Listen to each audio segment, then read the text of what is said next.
Bill, when are you going to get your mix? So hey, we're going to get my music. I want my music. But you know what? It's just so darn good. I'm doing so good right now in the shows with my little system, and I haven't fully perfected throwing the music in where I like to.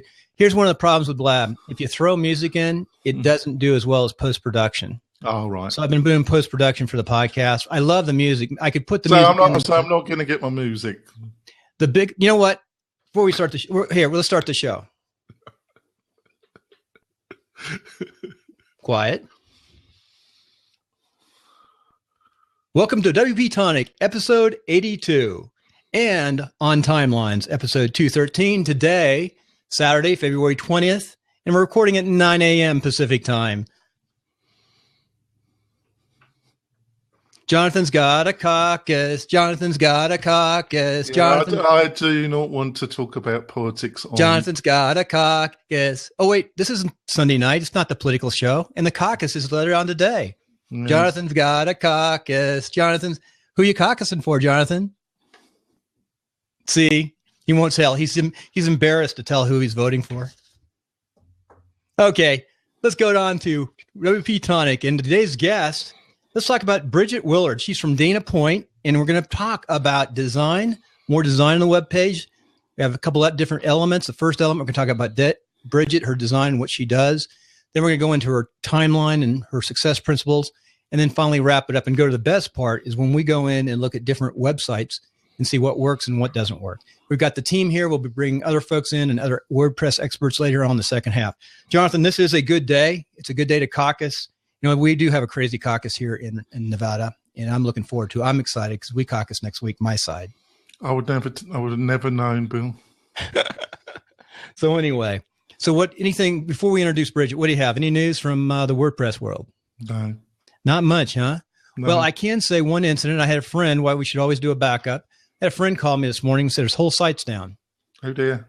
And I said, well, where's your backup? Did you get backup? And then we checked in and why they went backup. And it's, I think it's Apollo out of Southern California, some small server company. Mm-hmm. And basically, he'd been attacked. They brought him back up. He had so many attacks that they're not even letting him come back up. No, they're not. But he did FTP the site about 3 months ago with me. So he's got somewhat of a framework left. Anyway, so sad. So that's the rumor is always back up. So without that, let's bring on our guest, Bridget Willard. Okay, Jonathan, take it away. Introduce Bridget and have some fun. Oh, hi there, Bridget. Thank you so much for coming on the show. Would you like to introduce yourself to our audience and what you do for WordPress? Hi, Jonathan and Bill. Thanks for having me. I am the marketing manager for WordPress, but I am a self-proclaimed Twitter nerd. Live tweeting is my superpower. You're a Twitter nerd. So, Bridget, we had a bit of a discussion. So I thought you were a great individual to bring on the show because you have to utilize graphics a lot, but you're not a graphic designer yourself. And a lot of our audience can't afford to hire a professional graphic designer full-time to do their graphics. But it's still really important to have decent graphics for your posts and for all the other outreach. So I wondered if we could start the conversation about a couple things you've learned about imaging and how important they are in your marketing. Yeah, they are really important. I first learned about it using Twitter, of course, because a regular tweet with just words is maybe 2 inches wide or high, it's very small. And in this flooded marketplace, you're always competing for eyeballs. So if you add an image into your tweet, it expands it about 3 or 4 times. Right. So when you use a featured image in a blog post, it does the same thing, but then it also gives you the metadata snippet. So, I've learned to use Yoast SEO for that. And I just reviewed Image Inject for finding Creative Commons images on Flickr. It was a great post. I really enjoyed reading it, Bridget. And I did mention it in one of my own. It was, so basically I would like to go into how far in advance you plan your articles and how you choose your articles, and then how much time do you choose, depending on how much time you do have. I know this will vary, but how much thought do you put in the images? How many images going to go in the articles?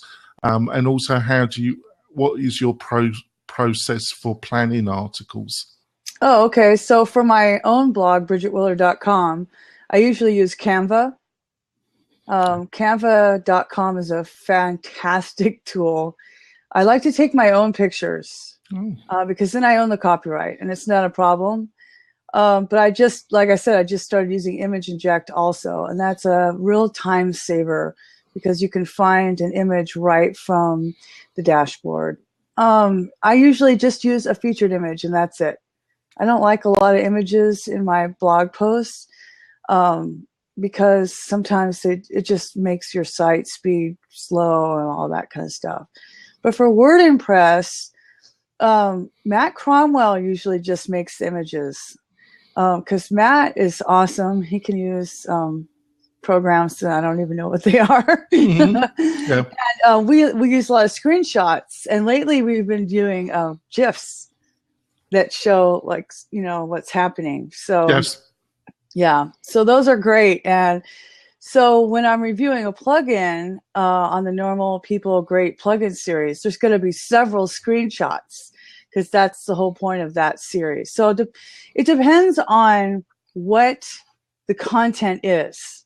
So if you're just talking about a concept, then you could have a featured image and they could have no images. But if you're interviewing people or you're talking about an event, then you're going to want to have more images. So really the content and the strategy of the article sort of decides for you how many and what images you're going to use. Obviously also if something I've done myself, the great thing about reviewing plugins and that is that you can do screenshots, so that they're not affected by the copyright issues so much, are they? Right. I like to use Sketch. It's the heart, or just the native screen capturing on a Mac. And to answer your other question, we plan our articles, I would say, between 2 and 4 weeks ahead. You do. We like to have a big, queue. Yes. So what is your process, your sorry, I can't talk this morning, your editorial process for choosing subjects then, Bridget?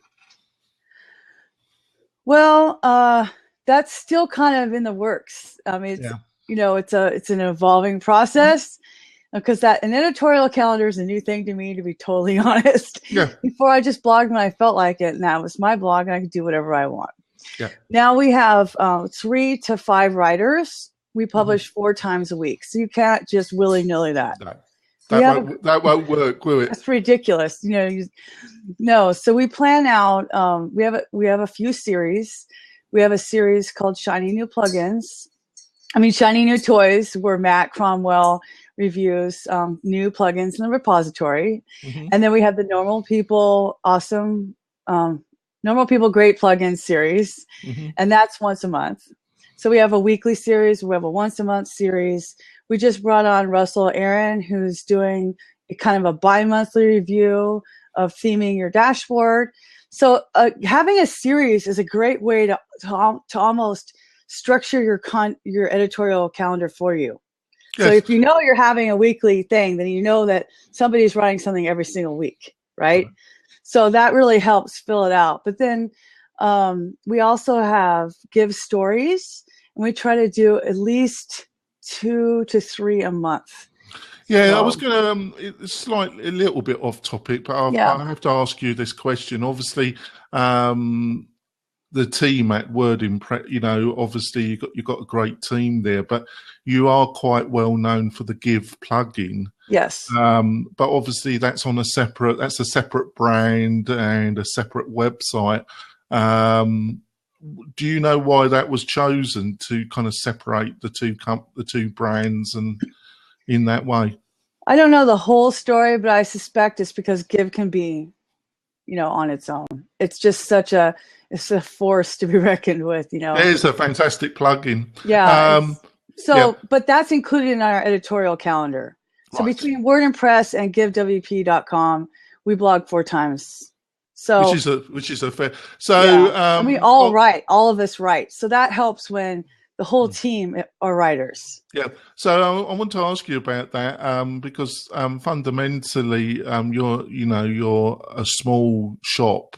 You're very busy people, so you're spending a lot of resources on writing. So you obviously feel that in marketing terms, as a team, you do and you will get quite a lot of marketing dollars from this effort. Is that so? What is the kind of was that discussed, and when was it decided to put such an effort into it? Well, Devin Walker started as a technical writer. Oh, right. I didn't know that. Yeah. And actually, Matt Cromwell is an amazing writer. I don't think you could stop him from writing, right? Even though he's the head of support. So we're 4. We have a CFO, Jason. CTO is Devin. Matt is the head of support. I'm the marketing manager. But we just brought on 2 part-time support people. So we're growing. But yes. You have to have content in order to stay top of mind. You have to educate your demographic. And even though it doesn't necessarily lead to a sale, that exact article may not lead to a sale. It's indirect marketing. Education is the way people like to be marketed to these days. And just being an industry leader, thinking about things that, projecting direction of how things are going, or just being a helpful resource has never been a bad idea. So, like I said, we have guest bloggers. Josh Pollock is going to be guest blogging for us too. He has some things in the works, and so does Roy Saban. And like I said, we brought in Russell Aaron. I started out as a guest blogger. Yes. So it's very easy to bring in people who are a good resource, and then fill out your editorial calendar. Between 2 websites, 4 times a week seems like a lot, but it's really not. No, it soon goes up. So what I like to do when we come back from the break, Bridget, is basically I'd like to talk to you about headlines and how important having text on the images. I just thought this was a good insight for people around images and articles, written material, and how you combine the 2 together. So when we come back, we'll talk about that, Bridget. Great. You've gone silent, Bill. We can't hear you. And after we come back from the break, we'll talk about your life and success principles along with Jonathan's question.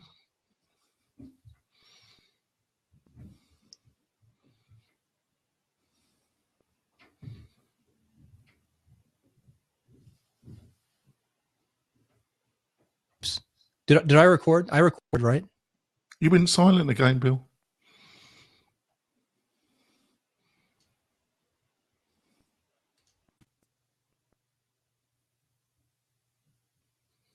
Okay, coming back off the break, Jonathan is going to continue on talking about WordPress and images and imaging on Twitter and words. And then we're going to go to the success and life principles for Bridget. Yeah. So, Bridget, obviously the research says that text on images, good headlines, I'm guilty of this, not too long, not doing a good enough research and very long headlines, but also placing text on images. What's your experience of titles and do you get a bigger response if you do put kind of text on the images? Yes, text on the images is really important for social sharing because it allows you to totally change your tweet or the post text and still retain your headline in the image. Also in the image, you can put a call to action that isn't part of your headline, but still draws people in. You can also reference your website on there and the author. So the image is what really can draw people in because it's the bigger part of the post. when it's shared on social media. So that's kind of a big part of it. Can I just ask you a really quick question, and then we talk about the titles, and then we go on to your success principles with my co-guest, Bill. Are you also, have you done any experiments, or are you trying to Instagram out at all? I do personally, but we haven't started Instagram for WordPress yet, though I suspect we will because I want to. Yes. So when it comes to page titles, how much time do you spend? Because I've found this is a crucial area which I lack considerably on, and I'm going to ramp my own standards a bit in the next few months. Yeah, headlines are tricky because you can write it for Google or you can write it for your audience. So Google likes it to be a certain way, and your audience can be enraptured by, you know, a social reference or anything like that. And maybe it's not so good for search, but it gets people's attention. So you can use CoSchedule's headline analyzer. That's really helpful. But really, I just like to make my headlines something that I would click. I use myself as an example.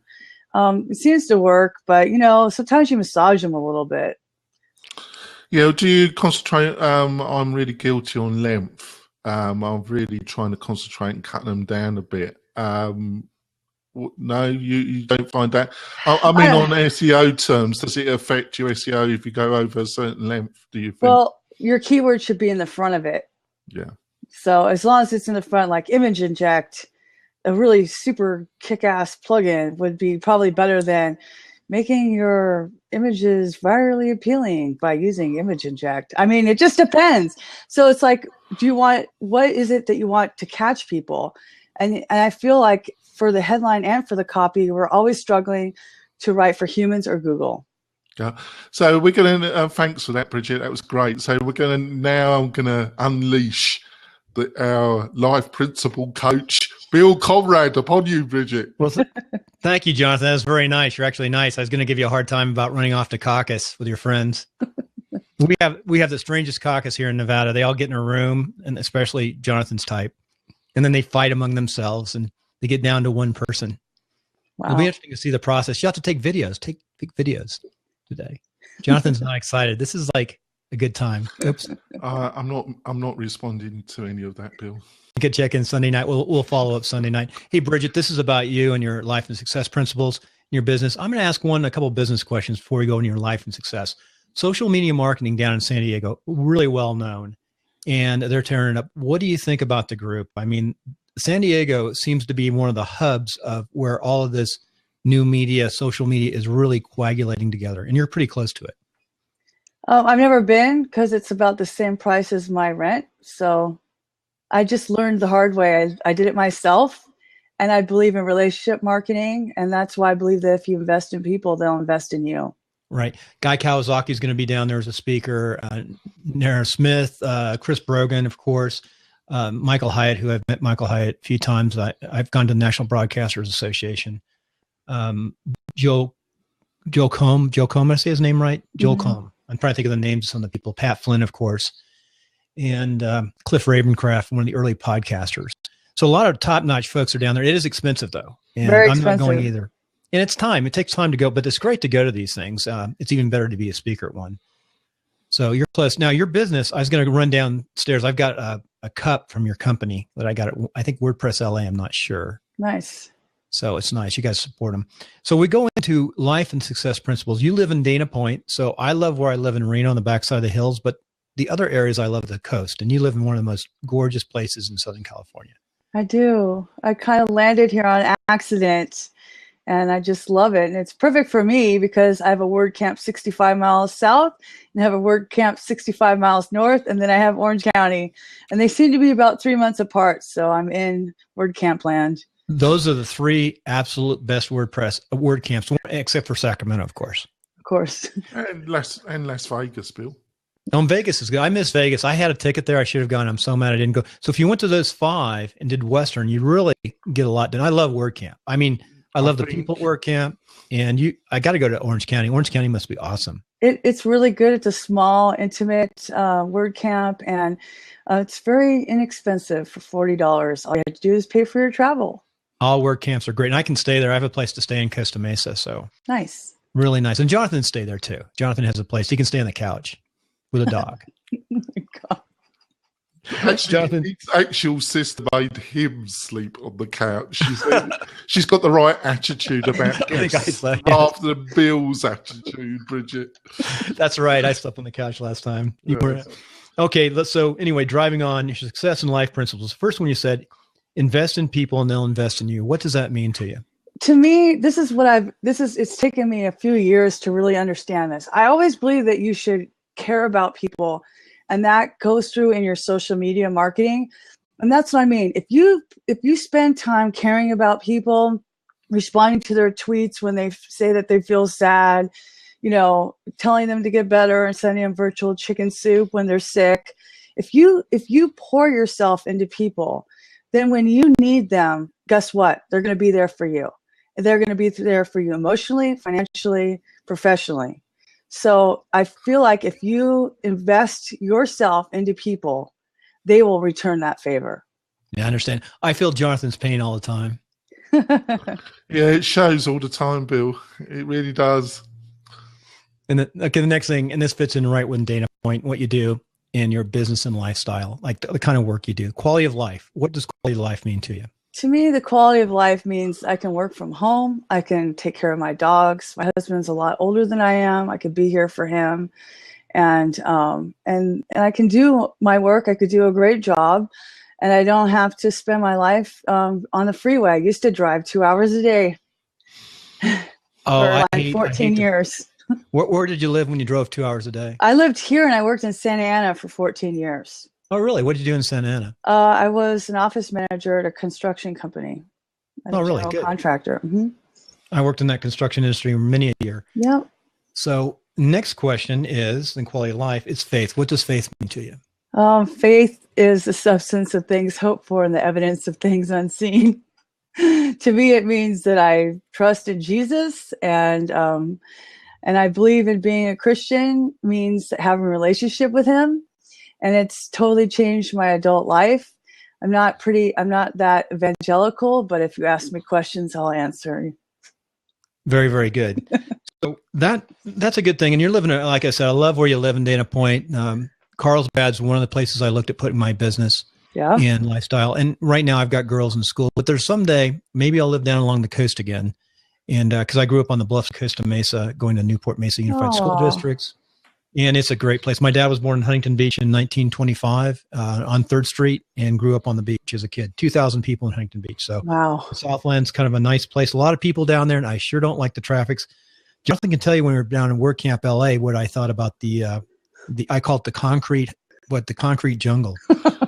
Your biggest fascination seemed to be the different type of tree breeds, Bill, actually. Yeah, because I know all about them. It's a eucalyptus tree. The different breeds. You told me consistently all the time, actually, Bill. That was fascinating. They are. They're wonderful. Hey, so with that, we're going to go to a break. And when we come back, we're going to talk about your life and success principles. Disregard what I said. With that, we're going to go to a break, and we're going to talk about you a little bit more and give you a commercial, how the listener can contact you with, and just one last thought or one last question. Okay, sounds good.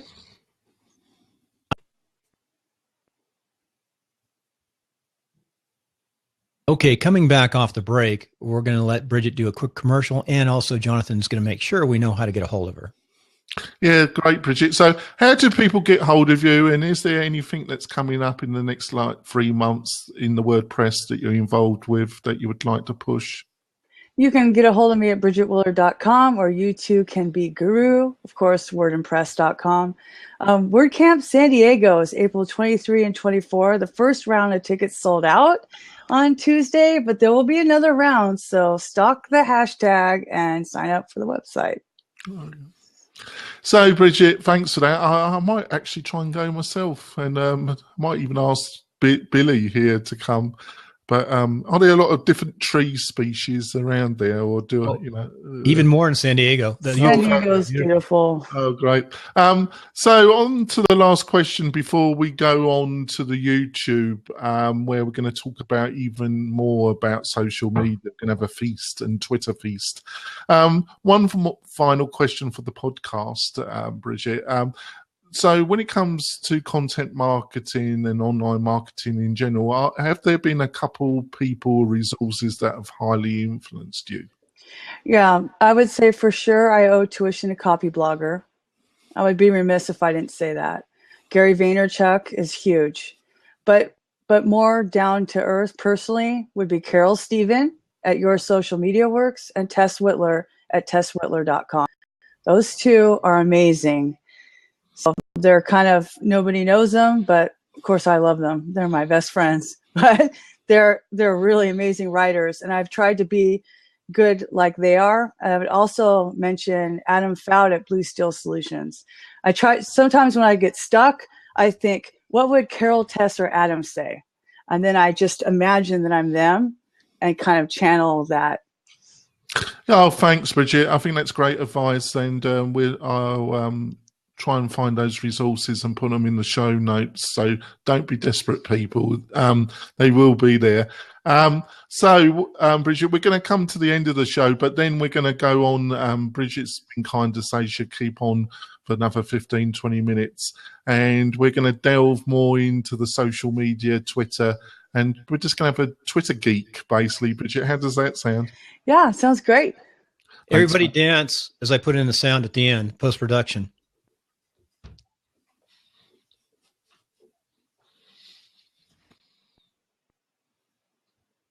Okay, the podcast is all over. So, folks, if you want to find the podcast, you'll find that at WP-Tonic.com. And you can also go to timelinesofsuccess.com in the episode 213 and 82. So you can go there and find the actual podcast. You want to listen to it on your smartphone. But this is the fun part of the show. It's more free-flowing. There's less stress. We don't pause. And Bridget, since she's the expert on social media, maybe we'll look at a few Twitter sites and analyze them. Or I've got questions I'm going to ask too, but Jonathan, go ahead, open it up. And also for the listener up there on Blab, go ahead and jump on in. And I'll be changing the name behind the scenes right now because the name does make a difference when I start changing the name up there. All right, then, Bridget, the world of social media, it's changing rapidly. Let's start with Twitter. So let's start with a question. How do you think Periscope is affecting Twitter and live broadcasting as a media? Do you think it's going to have a substantial, it seems to be growing. Have you tried it, and how effective do you think it's going to be? Periscope is really good for being at a place, like say if I were on the boat sailing or something, or, on a train to Jakarta, or, it's more like something that you would never see otherwise. I like Blab for the interview, for the live interview. It seems like a lot of these live streaming things, people test them out, but I don't really want the Justin TV experience. I don't want to hang out with you while you're doing whatever. It has to be super interesting. And I could see, like in the social media group I go to, real estate brokers have used Periscope to show the view. Like if you bought this house, this is your view. And I think that's amazing, especially if you have an open house to promote something that's happening live. Actually, we were discussing, sometimes I don't go to WordCamps that our guys are at. Like today, Devin Walker spoke at WordCamp Miami, but it was live stream. But we you mean he didn't bring you along, Bridget? Actually, come on to Miami, No, they asked me if I wanted to go. I don't want to go. No, I don't really like traveling, and I got 3 WordCamps right here. I was only teasing. No, it's Bridget. okay. I'm English, so I have to. But I was thinking it would be great if you Periscope your talk. If it wasn't live streamed, you just need to dedicate your phone to Periscoping. So I think that people have a fascination for the live. Actually, a lot of the younger people like that it's not produced. They like that it's real. They like that they know that it's real. Facebook is trying to do this with their, first it was just special people. Now everybody could do Facebook Live, but I mean, what are you going to be doing live that's so great? A normal person. Nobody wants to go around with me to Kohl's looking for a jacket. That's stupid. But if I were doing something amazing, like, water skiing, or I don't know, at a word camp, I feel like at a conference would be really, because you're not going to be able to do it at a concert. You'll have copyright issues, but you could do it at a conference for sure.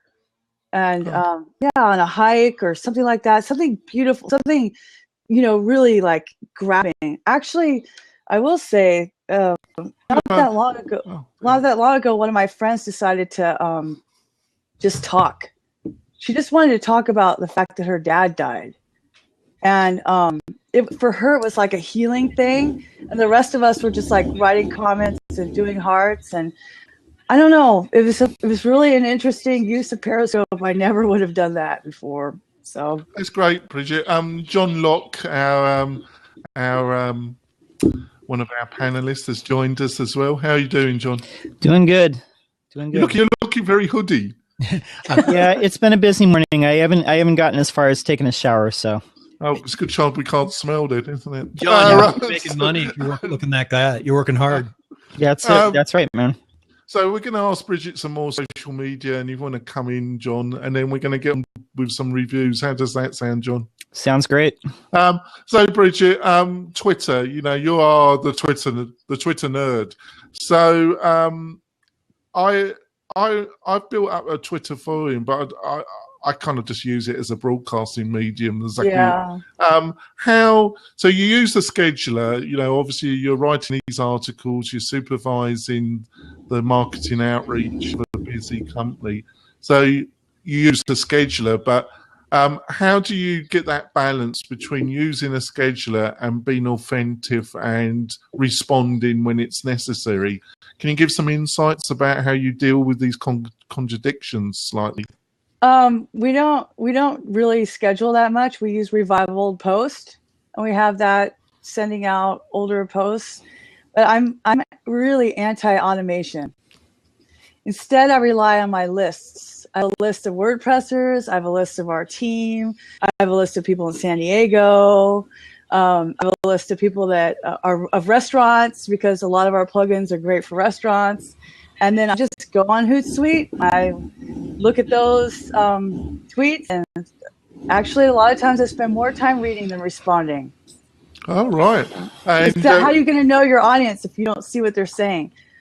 Well, that's true. But what do you do after you've done your reading, Bridget? You're studying. You're Twitter studying. You got to make personas, right? Because you're in marketing. So anyway, yeah. I mean, it's good to understand how your audience thinks. And I'm a huge believer in lists. Huge. It is the most underutilized tool on Twitter. So, I mean, obviously nobody can spend a bunch of time in the home feed, but I do. And if I see something that I think I can respond to, I will. I'd like to be more proactive and less, I don't know, spammy. No, yeah. So basically, so you go into the list, you read so I'm trying to get a picture of your mythology. So, but obviously you've got to deal with the day-to-day, what comes up. So how many times do you actually log into the different feeds, and how much per day do you spend on responding if you do find things that you think are worthy of response? Yeah, I think well, first of all, if somebody's talking to us, it's worthy of a response. Yeah. Okay, so just so that's clear. I start with my coffee. Well, you don't answer my tweets. 2:00 in the morning, and I'll look and I'll see. I start with Twitter, and I see if anybody's the actual Twitter app, and I see if anybody's mentioned us. And then about 8 o'clock, I'll start looking at Hootsuite and my lists. I'll make sure I have some things tweeting out during the day, because I might schedule a little bit if I know I'm super busy on other stuff. But basically, I look probably 3 or 4 times a day during the 9 to 5, and then I look and then I will look on Twitter until about 9 when I go to bed. But like this morning is Miami, and they're 3 hours ahead of us. So when I woke up at 7, I'm already looking at the hashtag WCMIA, and I'm already retweeting. Right. So, yeah, because it's 10 at 10 there, it's 7 here. You know. So it sounds like is that the company, through your support, are quite dedicated about utilising Twitter as a major marketing core of their marketing outreach. Would that be correct? Yeah, I think Twitter is the best way because people are on Twitter because they want to be heard. I would say that if you, that's why I said to Bill, if you invest in people, they'll invest in you. You want to be top of mind. You want people to know your logo. You want them to go, oh yeah, you guys make Maps Builder Pro, right? Yeah, we do. So, but I also did say, I'm sorry you're sick. Get better. I hope you get some rest. You got to be a person. You have to be a human person. And it's not like Slack. I mean, there's a bunch of people in WordPress on Slack, but that's more private. But if they're on Twitter and they're saying things about themselves, or if they have an article that they just wrote, like Josh Pollock just wrote something about the REST API, I'm going to retweet it. Yeah. He's our friend, you know. So if you're a friend, you're going to share people's things. But no, I do not get to spend as much time on Twitter as I would like to. Right. I have actual things I have to write. I have other stuff to do. Yeah. So I don't want to swear. I don't want to swear to you, Bridget, but I've got to bring out Facebook. So, so you talked a fair bit about Twitter. So, what is the company's and your attitude towards Facebook? You know, it's got to be said. You know, compared to Twitter, it's got about 5 times the public audience of Twitter. Oh yeah, I mean, Facebook gets a lot of flack for not having as much as a reach on their pages as they used to. It's still better than Twitter, you know, and you can still sponsor and boost posts and all that kind of stuff. I think a lot of people use Facebook to be in groups. They're not necessarily looking at your page, but doesn't mean you shouldn't use it. I try to post at least once a day on the Facebook pages, and I act as my page, commenting on other pages also. Yeah. So have you, does the company also combine this social outreach and content marketing with paid advertisement as well? Yeah, Jason Knill, our CFO, is like the pay-per-click programmatic buying ninja. The ninja. Yeah, he does all that with another guy named Steve, and they have all their audience things. I'm good at organic. That pay-per-click stuff and whatever, it's like the stock market. It's not my thing yet. It's very confusing to me. People pay a lot of money for some of that. Yep, and the Google Plus and all that sort of thing. Yeah. Hey, Jonathan, I will be right back. I'm going to go downstairs, keep it going. It's a really good show. And one thing I will ask is before I go, I don't think I'm a host. But you got the H there. You're the host.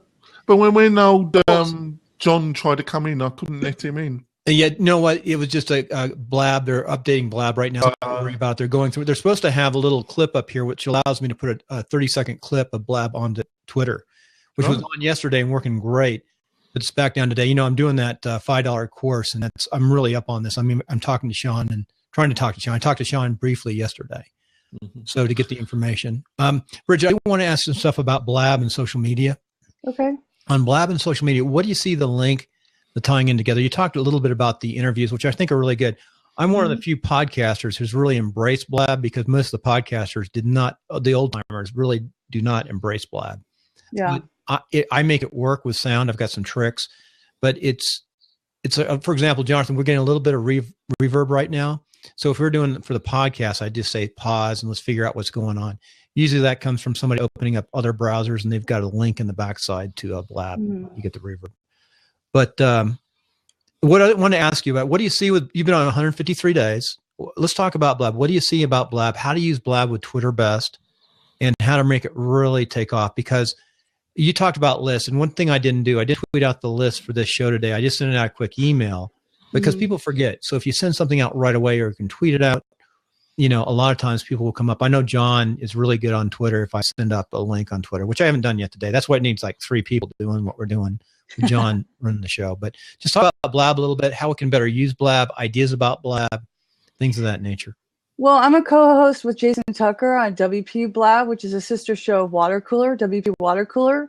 Nice. WP Water Cooler is currently recorded on a Google Hangout, but WP Blab is clearly on Blab. But they're both used as a podcast on iTunes. So Jason Tucker is also doing the same thing, Bill, where he's recording on Blab and it's going through audio version on iTunes in the podcast. So I think Blab, This Week in Organic is another show that's huge that's recorded solely on Blab. I don't know if you've ever seen that, but it's a great show about organic search and SEO. Well, sounds good. Yeah, and they use Blab now too. It seems the thing with Google Hangouts used to be the really good way to do it. My friends at Blue Steel Solutions used to do their brown bag business chat on Hangouts, and they just started using Blab this week because Blab, all you need is the link and your Twitter account. It's not all weird and hard to get into like a speakeasy like Google Hangouts. You don't need a lot. You just need a Twitter account, and then boom, you're on. Somebody can open the seat.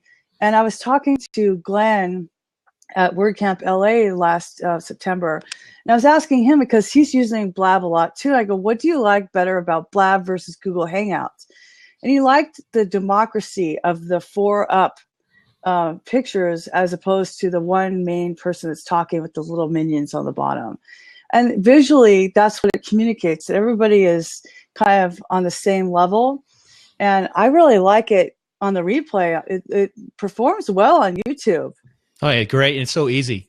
It's so easy. I mean, I tell people, don't go and make a podcast. Go and make a Blab and then put it on YouTube and look at it for a while before you go and do it. And Jonathan and I are launching right now. We're doing some experiments. And WP-Tonic does really well on iTunes. But it's also on timelines. It doesn't do as well there, but it feeds people into that separate RSS feed, which is really nice. People find it, discover it. But this is beautiful. I'm looking at your WP Water Cooler, WP Blab. How long you guys had this up for a while? We start in October 1st. I do it every Thursday night.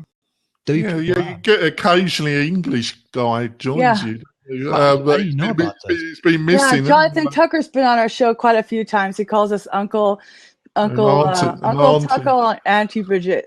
Auntie Bridget. So what's it like working with Uncle Tucker? He's great. It's funny because I didn't really know him that well.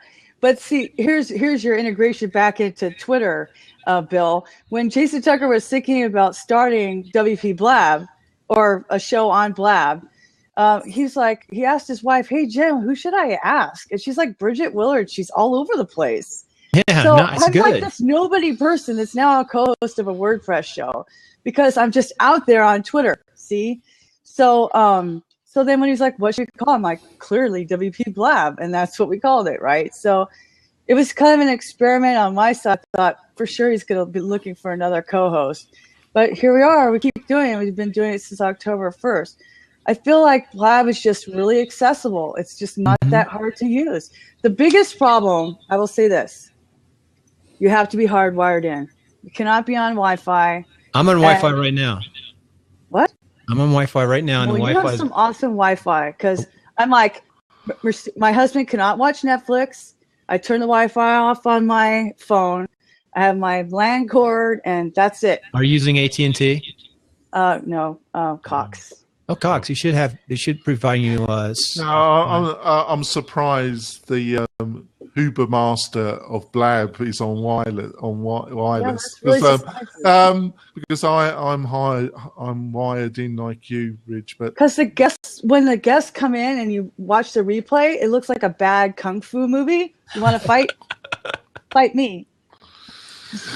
No. Hey, I'm going to go out for a few seconds. I'll have those websites. I do want to review. I have to review these websites. I promise I'd review them. No, we're here to review. I put WP Water Cooler in there. You could look at that site. And then we're not going to review WP Water Cooler, Bill. Jonathan always makes sure that he doesn't review like sites where he's going to get in trouble. So. Right. Yeah, that's right. I know. That's good marketing. So our first question when we look at the sites today, what's the first thing that comes to mind? Chris would hunt me down and cut my balls off if I did that. So WP Blab, the first thing that comes to mind, I don't see a place to drop my email in right away. It's a beautiful site, but I just don't see a place to grab my email. So you guys must not be into email tackling. I think he has a list, but I mean the YouTube. I think he's relying more on the YouTube subscriptions. There's like 2,300 people subscribed on YouTube. You know, YouTube, I'm just getting into looking at YouTube more and experimenting with these small little clips, which we just made, funny clips, because the SEO is so darn good. Right. Hey, I'll let you guys go. Enjoy. I'll be back. Come back. Thanks. Thanks, Bill. Bye. I have no idea what it's up to. So, well, at least John is a host. We still have a host on with I'm us. still here. I'm supposed to be a host. Am I not showing up as a host? No, you're a guest. I've got a Promote H it in mine. on your own show. No, it doesn't matter. I'm back. He's showing up on mine as a host, and I know he's a host. So if you refresh, Jonathan, you might just try to refresh real fast. Yeah, but what sites are we reviewing, Bill? You said you had 3 sites that you wanted us to review. I'll bring those up in a second. So you guys chit chat. Do me a favor. I want everyone to refresh for a second. Everyone refresh. I want to see what happens. Make sure you don't have any other windows open. Okay. I'm going right now. John, you're the only one, John. Don't need to refresh. Okay. I don't want you to refresh. You sound really good. So I'm actually on Wi-Fi here. Yeah. They've changed it. If you notice, you've got accept over the left-hand side. I can't believe you're that good and you're on Wi-Fi. Both of you. I'm jealous. Yeah. I've got a great system downstairs. I had an engineering design firm, and so, but now I'm going to go out because now it's not showing. Jonathan's showing up because Blab is going through. Yes, I'm H'd. So, and also John Locke is also an H. And Bridget, I'm going to make you an H too, because that way you'll get the feed.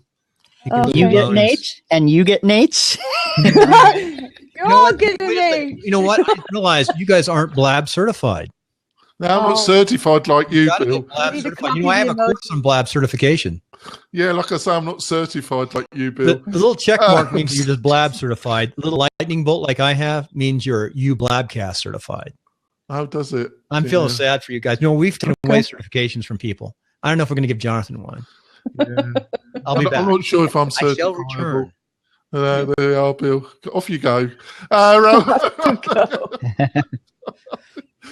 I've lost my train of thought, folks. So, John, how important for you is social media for your marketing? Well, with Twitter, I get a lot of traction, and it kind of depends. There's different audiences for different things. I have a presence on pretty much all the major like social media things, but I get the most traction out of Twitter. And the reason being, the people who are on Twitter are not really my customers, but they're my peers. And those are the people that share, the stuff that I write that's more like code and like more tutorial based. And eventually that exposure gets people sharing that, reading it, and eventually like backlinking to it. So that's beneficial. Now, the other platform that really where my customers at is like Facebook. And to be honest, when I do a good job for somebody, say like a local client or somebody like that, sometimes they'll be really enthusiastic and share my name and share my links and stuff like that on Facebook, which is beneficial because that brings other people in. So, it depends. Each thing is a different audience. So. I kind of agree with that, actually. I think the more people are talking about you, depending on what they're saying, the better. So what's it like? I get the impression with Uncle Tucky, he seems to be one of these people that just super intelligent and seems to know everything about everything in such broad detail. It's nauseating, really. Is that correct, actually, Bridget? Well, he's an IT guy. I mean, he's a network systems administrator. That's his day job. And then he's one of these people that's just curious. Oh, I wonder if I could do this, and I wonder if I could do that. I was just saying on Facebook that it was bothering me that the contrast for the notifications wasn't enough to tell if there was a new notification. So he made me a Chrome extension. Oh, like you do. Wow. Just for fun. Like, No, oh man, it's so good to be friends do with that. coders. I do that every week, Bridget. I do that. I just get the urge. Let's knock out this Chrome extension. You know, Oh, you're my hero. well, folks, Uncle Tucker's supposed to be joining us for our round table on the 25th, which unfortunately we have to do on Google Hangout because we have but it's a bit more it probably is going to be too civilized for Uncle Tucker. It's not going to be like the water cooler, is it, John? We're a bit more civilized, aren't we? Well, I think it's like the tonic, like the differences with the tonic and the water cooler. I think you just have different personality types. Yeah, that's part of it. Well, we got. Yeah. And you don't talk over each other. I love my water cooler. You know, I like the mayhem. Old Uncle Sayreed's my favorite. She's my girl. She's the best. Uncle Tucker just sits there, and half the time he can't believe what he's hearing, can he? It's like a traffic accident. You just can't stop looking. No. So how long have you been working with WordImpress? Am I pronouncing it correctly? WordImpress? WordImpress, yeah. Yeah, it's a play on WordPress, yes, but they're impressive. So yeah. I started December 1st. So from building to WordPress plugin company, you know, same difference. Yeah, it's all the same, isn't it? So well, I mean, we do a lot of agency work, and there's a lot of scope. That's not any different than construction at all. No. Managing client expectations, not any different. Project management, not any different. Social media is still the same concept. People are still people. You know, that's all pretty much the same. Me learning about plugins, you know, it's a lot different than learning about epoxy injection to fix, you know, concrete problems. But it's still technical things that you have to learn in order to write about it. True. So what can you give us any kind of little insights, any nibbits about what WordImpress are up to in 2016? What's going to be the highlights for the company this year then? What mischief are they planning? Can you give us any insights, or are you barred from speaking anything? I think I could say that there's not an API that Devin didn't meet that he didn't like. A lot of our plugins are API driven. So I think that's what I can say. So there are development products in development right now. And they may or may not have to do with APIs. That's all I'm going to say. You should go into politics, Bridget. Confirm nor deny. Yeah, you should do. So he's a bit of a API WordPress nerd, is he? Well, Maps Builder Pro. Yeah. Well, Yelp Widget Pro, Open Table Widget, they're pretty API driven. One that's not API driven is Give. Mm-hmm. So, to some extent, but obviously you got it has its own API. Yes. Yeah, and Roy Savan is working on making different charts available with short codes. He started brainstorming with us on Blab, actually.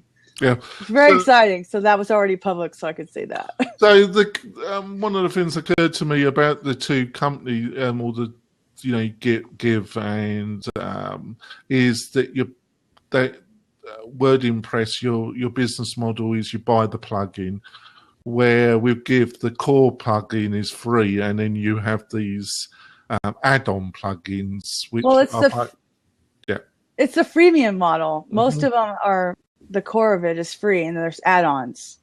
So is that the same with WordImpress plugins? Most of them. Right. Yeah. So, yeah, that's great. Actually, I mean, if you think about it, where do people look for plugins? Repo.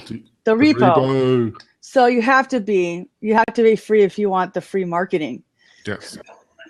Well, they will search their first place, really, unless some podcast or some website that they believe in recommends them to somewhere. That's where they're going to look, isn't it? Yeah, because the developers are your core audience, even if they don't maintain it forever. But you really want the developers to be like, oh no, I know the best maps plugin for this site. It's my friends at WordImpress. They just shared my blog post, whatever. I mean, I'd be lying if I wasn't saying that's half the thing that's going on in my head.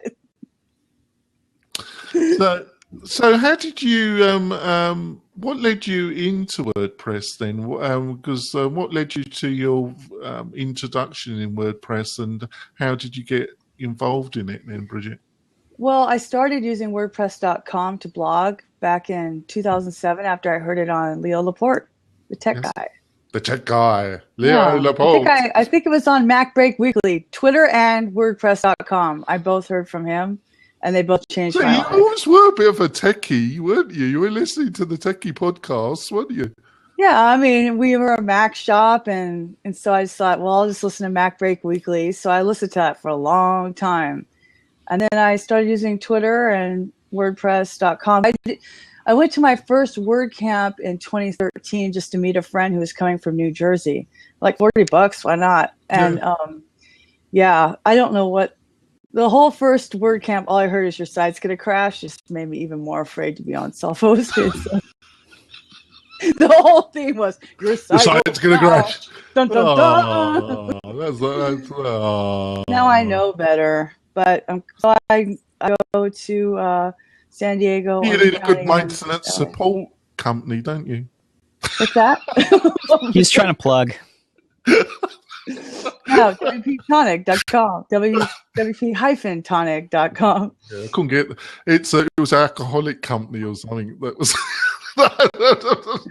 Oh, that's funny. No, but so you went to your first WordCamp for your $40 and they worried you sick. So what continued the love affair, even though they kind of made you thought your site was going to crash every minute? It was fun. I hung out with my friend and we left for a while and went and got ice cream at Vitale Cafe or gelato, whatever, same difference. And and we did learn a lot about blogging because see, we're bloggers. Yeah. We write. We don't write code. We write words. So so then we decided, well, let's go next year. So then we went in 2014, and then my friend Heather Steele from Blue Steel Solutions was going to speak at WordCamp San Diego last year. So why not go there and meet her? Yeah. And then I landed in Desktop Server on accident, and that changed my life. That was when the clouds parted and the light beamed down. Yeah, it was a secular religious experience. Was it? Because here's the thing. Somebody like me, I just want to test this out without having to commit to a hosting company or whatever. I go, there should be a way where you could fool around with WordPress without being on the internet. Yeah. And then when Steve from Desktop Server Press started giving his presentation, which was just in between two presentations I wanted to be at, it wasn't even, I was just going to tweet in that room. I wasn't even going to listen because I didn't know what installing locally meant. See, when I hear the word local, I think that corn was grown in your backyard. Okay. I don't think about, your website being on your actual computer's hard drive. So, but then he goes, oh, you could install this software and it installs all the PHP and the blah, blah, blah, blah, and you could just play around with it on your computer. I'm like, oh, are you serious? I was like about to walk down the aisle right then, have a come to Jesus moment. And 14 days later, I had my first self-hosted site built from Desktop Server. So I will always love them the most. All right. So that kind of got you more involved with WordPress and the whole thing. So, and then I wrote about it, and then Matt Cromwell found me from that, and that's when he asked me to do the Normal People Great Plugins series. Do you still have ServerPress? Oh yeah, I've got Desktop ServerPress. Desktop Server. Desktop Server. Excuse me. Yeah. I bought the premium. It's the best $100 I ever spent in my life because I needed that support, and Greg was there for me. Let me tell you. I love that guy. Actually, people thought Bill was actually working for him because he spent so much frigging time on their table in Sacramento. I didn't start working. I think most people thought he was actually part of the company. Actually, I built an entire system there and launched it. I think it's a good way to even have your clients be more familiar with the dashboard. Once you're not afraid of the dashboard, it's not that big of a deal. Yeah. I got my $100 out of them. Chris Lemma thought that man I worked for him as that. I guess Chris Kramer started talking to. Yeah, it's a great system. Yeah, Chris. Chris Lemma. Every time I see Chris, he always gives me a little lecture about my faults, and he keeps saying he's going to come on WP-Tonic, but then he never does. I but know. we're going to hunt him down, Bridget. Yeah, just schedule him. He's at Miami right now. We're notorious for hunting down our prey. He uses Twitter. Twitter's the only, IM's the only way you can get a hold of him. Hey, we've got a couple websites here. Let's look at them real fast. It seems like I had another question for Bridget. Bridget, what I want you to do is, as soon as you see the website, we want to know, what is your first impression? And now I had three interviews on the 16th. This is the first one I'm going to bring up. I'm going to stick it in here. It's RSM, which is Federal they're very successful. It looks like a very expensive website. Where is it? I'm going to drop it right now. RSMfederal.com. Oh, well. I'm dropping it right there. There it is. And I just dropped it. And it looks like a very expensive website. But what's the first thing that comes to mind when you see it? They want my email address. It's not big, though. It's not big. They've got that. Yeah, but it's that whole front is like, give me your email. And I'm like, usually like, yeah, okay. And I scroll down and see if they're on the social networks, and they're not. And then I'm like, okay, whatever. You know, they are missing that big time, aren't they? Their page is very good looking, and they spend a lot of money. Yeah, professional. It definitely looks professional. Yeah, but it's missing the social media. Well, yeah, because they don't care. That's why that's not there. They don't get it. You know, first of all, their clientele are a little older. Different. Yeah. They're a fairly successful company in this realm too, and they got that little St. Louis arch looking. They're not far from St. Louis, and that's a big hub for government contracting, for what it's worth. And they got that little. They do have a little picture down below. Let me play that. That doesn't play. No, it does. There it goes. There it goes.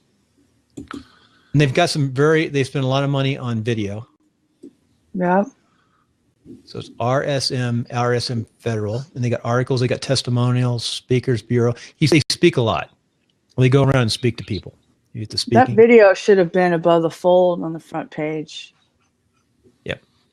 I will. I should, keep on going on this. I meant to send an email to 3 people we're reviewing right now.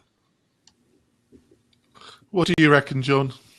Okay, so on the homepage, Oh, got a video. like you said, they're trying to get your email, but it looks like they're selling to people who are trying to win government contracts. So it's government contractors. So that's their target. Okay, which is fine. You got the little email sign up. The name in the email, maybe I would make that a little bit bigger. So on the footer looks good. One thing I will say is this site could benefit by being mobile friendly. This does not appear to be mobile friendly. Yeah, on the homepage too, when you go below the email sign up, you're going to notice that there's it looks kind of like everything is like just squished together. There's the video with the federal access program is like a column, and then there's like 2 little columns with products and coaching and consulting services. It looks a little bit squished here. It's hard to like really absorb the information because it's just all put together. And then you've got like another column for our SM Federal, who we are, what we do. I would find a way to like space that out better so people can scan it quickly and just say products. Okay, government sales manual, digital template library, and maybe put that in its own row, like, in 3s, coaching and consulting, its own row in 3s, and then do the 2 columns of the access program and RSM Federal, those 2 columns, like separately. Looking at like the inner pages, like if I go to the blog page, it looks like, this font color is the font color is a little light against the white. It's a little bit hard to read. I would maybe bump up that font size like a little bit, make it a little bit more legible. And it looks like some of these articles, like some of them are like 1 shade of gray, and then this other one is like a darker shade of like gray, which is like a little bit more legible. And then the other one is like, go ahead. Yeah, I think the main 2, and in some ways I really like the site. I like the top banner, and they call for action, win more government contracts. But like you say, it's a bit, it's damaged by it not being responsive. That's the reality, isn't it? A lot of the audience is just going to bounce off, and they you know. And I would like to ask you, you know, they got on the About Us, they got this very long list, and they got some other drop downs. And I think the research I've read, and I've spoken to some people, and I've done it on the MailRite site, is you've got to really cut down the choices. The more choices you got, the more clicks they got available, the more the bounce rate's going to increase. Yep. I think it's Drupal too. It's Drupal, is it? Oh my god, Fobs. I think. I'm not sure. Did you have to swear, Bill? No, I'm sorry. But you know, they put, as you go along, it's not responsive, so it got a thumbs down in my book. But I'll tell you what, they've got a ton of content on this page. Yeah. That means they're getting SEO, right? So there's a trade-off with all those clicks and the SEO they might be getting. Yeah. But again, they don't have any social media, so they were probably set this up. How many years ago do you think? 10. It was cutting edge. I'm going to say less than 5. I would say 3 to 5 years ago. Yeah. But it was cutting edge when they made it, but they didn't upgrade it. Yeah, but flat design is in with all those icons, like John was saying. Yeah, no flat. Those horizontal icons. It needs to be. If your audience is older, and I would say if you're trying to win federal contracts, you're going to be over 40. Yep. I'm totally with him on the contrast of the font color and the size. It's very hard to read. And it does respond a little bit. I just checked it on my iPhone, but it's even tinier. But on the phone, the video is first. It's above the fold. The video needs to be a bigger deal. I would use like Opt-in Monster or some other capturing pop-in or something on the top instead of just wasting all that above the fold just to collect an email without really giving you that much information. No, Bridget, you really do know your pop-ups and your media because you're talking Opt-in Monster and a lot of you just know your stuff out there, the best stuff. I just hear words and I repeat that. Yeah, don't give away my secrets. I think you're right, but I just think, you know, and I'm just as guilty as this. There's just too much writing and too much information on the home page, and actually, I think when you get to a certain level, it's actually it damages the kind of bounce rate. It's not easy. None of this is easy, and there's a lot of experiment and experience. But there is definitely a threshold where if you have too much information on the homepage, it actually increases bounce rate. What do you reckon, John? Oh yeah, I think especially like in your drop-down menu, you don't want to give them too many choices because it becomes paralysis, you know, decision paralysis. Yeah. You just got to decide what's most important and figure out how people are going to get there. So, but the main thing is, I think like I agree with Bill. They've got a ton of information, and if they just, you know, they've got. No, it would be beneficial if, like, they listen to Bridget. I think you know, and you've got to sort out. It's got to become mobile, because you know that's probably really damaging themselves. And just sort out the navigation and work out that balance about what they really want on that home page, and maybe cut down the options and the amount of information on the home page. It's a bit too much at the present moment. How did that sound, Bill? Very good. I'm just sending out an email real fast to the next two that we're reviewing, and we'll go on to the next one here. The next site we're going to look at is going to be, it's called Lifestyle Enriched Program. And we've got little pillow boy who's back again. Yeah, he wants to look at the site again, so we'll look at his site. Have you changed it at all, pillow boy? We'll look at his site. nice. That's the pillows, isn't it? Yeah, let's have another look at the pillows. No, not yet. We're going to do that fourth. I told him. All right. So next site is going to be Lifestyles. Now, this was my interview on February the 15th with Mark Belangi. And he's from the Blue Ridge, Georgia mountains area. His business is they are setting up with the insurance companies, which is they're setting up a telemedicine program. Oh, right. And he's got this site. I don't think much about his site initially, so that's my initial thought. But we want to get what Bridget's initial thought when she sees Lifestyle Enrichment Program. Because, again, these are different companies altogether, and this is a fairly large organization, I believe, and it's telehealth care, the future of medicine. and it was episode 209. So there's their site, and I'll tell you what, there's no call to action. That's the first thing I see on the site. Well, it says click below to learn more, but it should be, you know, lifestyle. No. What does that even mean? Like, it should be more like about health. Yeah, tell it. I just realized it's been a while since I looked at this a few days, but you can go buy my stuff right at the bottom. Remember? Yeah. And it looks really. I mean, I was pretty impressed with some of the research I did on this, but their website is way out of whack. Not available, and they've got they've got other compliance issues they have to deal with. Sure. You can't buy it in every state, but anyway, look at this thing. They could do. I mean, I don't even know what the program is. It's probably. I could run it. Well, I mean, the copy could be different. I would change the copy, you know? What does that mean, lifestyle enrichment? I would be like, is your kid sick? Do you need to talk to a doctor now? Yeah. Sign up. Oh, well, I can video chat with my doctor? Like, that's more obvious. Yeah. Yeah. To me, it's got all the benefits, and I don't actually. I presume this was done in WordPress. It's got all the benefits of WordPress and all the problems of WordPress. You get a theme, and I've learnt this, you know, with MailRite. And you got a theme, and you start knocking it around, and I surmise that they're doing this themselves. And if they brought in somebody like John to even just give them some advice, it could have been so much better, couldn't it, John? It's not fundamentally.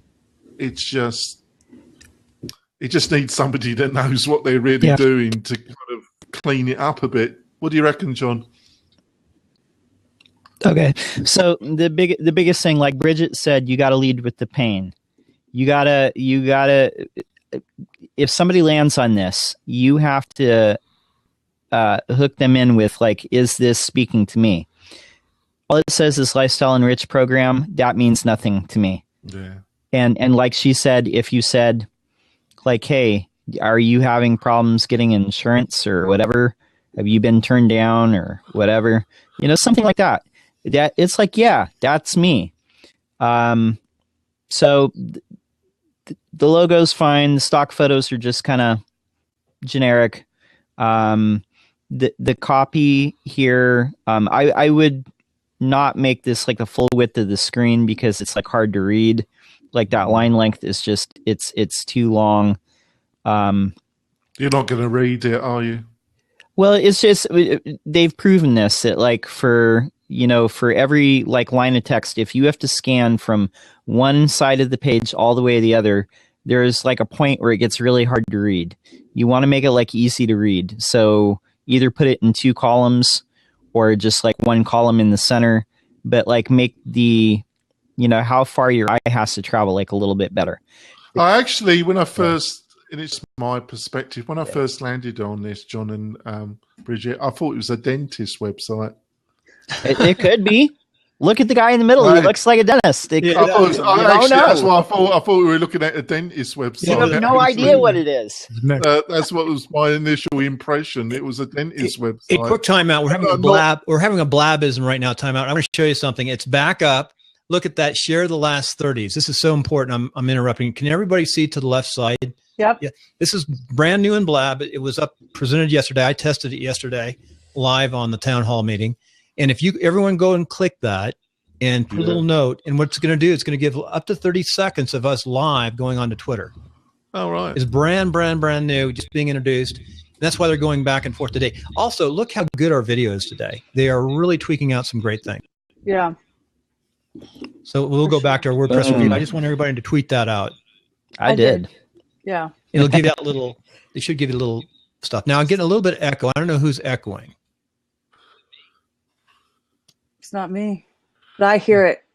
I hear you. I hear it when you're talking. I think it might be me. I've got so much stuff open right now. Maybe have a bleed through with your headphones because your mic is so sensitive. Yeah. What I tell people is, don't open up a bunch of windows when they're on with me. Maybe 1 or 2. Be very careful because if you open up one of my windows, there's so many implants of the show. The other thing that's going to come out too is there's going to be a little button that turns the light on your website that shows green when you're live and lets people click on it to watch. There's going to be a little code coming out, and you can do that now. You can like a plugin. Yeah, no, it's not a plugin. It's just code. Just I know, but I need a plugin in order to put the code there. I need a plugin. That's what I'm trying to say. I need my plugin. Somebody get on GitHub and make that happen. Make it happen. Well, you're getting spoilt, Bridget. You're dealing with Tucker and that crew you're working with. You just have to say, I want it, and you get it. A blab interruption. I'm really... So obvious, Bridget. It's so obvious. Here's what I'm thinking of. This is apparently... Let me tell you another thing that they said in the interview about this site, and when I was talking to him in his market, he's promoting this, developing this. This is like his main thing. I'm not sure, and I think they're doing pretty well, but they're trying to look at how they can use this with affiliate relationships. But when I look at this website, it just tells me the team around him doesn't know what they're doing. Well, you just don't know, Bill. But all I would say, Bill, it looks like I made it. I'm not saying anything, Bill. To be constructive, and sometimes, John's brought me up when I've said something initially. So thanks, John. So I'm trying to be more constructive. Is that this could be made with a bit of professional input and a little bit of advice, it could be made a lot better very, very quickly. Would you agree with that, John? Yeah. So how much do they have to spend? Yeah. How much do they need to spend to fix this? Well, it depends. It depends on, it really just depends like what the total return is going to be. Are they trying to get like 20,000 people to sign up, 200,000 people? Yes. That's how I do it. Yeah. So, I mean, to me, it's a copy problem. Obviously, I'm going to say copyright. Yeah. So, but I would, because to me, when I see lifestyle enriched program with some guy in a white jacket, I'm thinking vitamins, wraps, those kind of like alternative health, whatever. I don't think a doctor. I feel like they need a video at the top above the fold that has a mom going, oh my God, whatever, like that Calgon commercial from the 70s, like everything's going wrong. And then she just gets on her little thing and Skypes in the doctor or whatever. And then the kid's fine or something like that. They need to spend some money on a video, or at least what they could do today is just rewrite their copy. So enriching your lifestyle by having a doctor available to you makes more sense. Like, do you have a doctor available to you? Not even, like the lifestyle of the rich and famous, they travel with doctors, but you too can have a doctor at your fingertips. We have an app, download the app. You sold it to me, Bridget. You sold it to me. I bought in there. Wow. Just saying, you're going to definitely we can scam. What I've also learned is copyright. You can find any copywriter that can write War and Peace. It's finding somebody that can get... You don't want War and Peace. You want to be persuasive. Yeah, that's why I was... Auntie Bridget, I was getting there. Hey, the next slide. Let me go into the next slide. It's finding a copywriter that can write something, get to the core, and cut down, and keep the core message still there. That is a difficult art. That is not easy, and you're not going to get it right the first time. Whoever you hire, you're just going to have to keep at it, and you're going to have to spend money and time on it.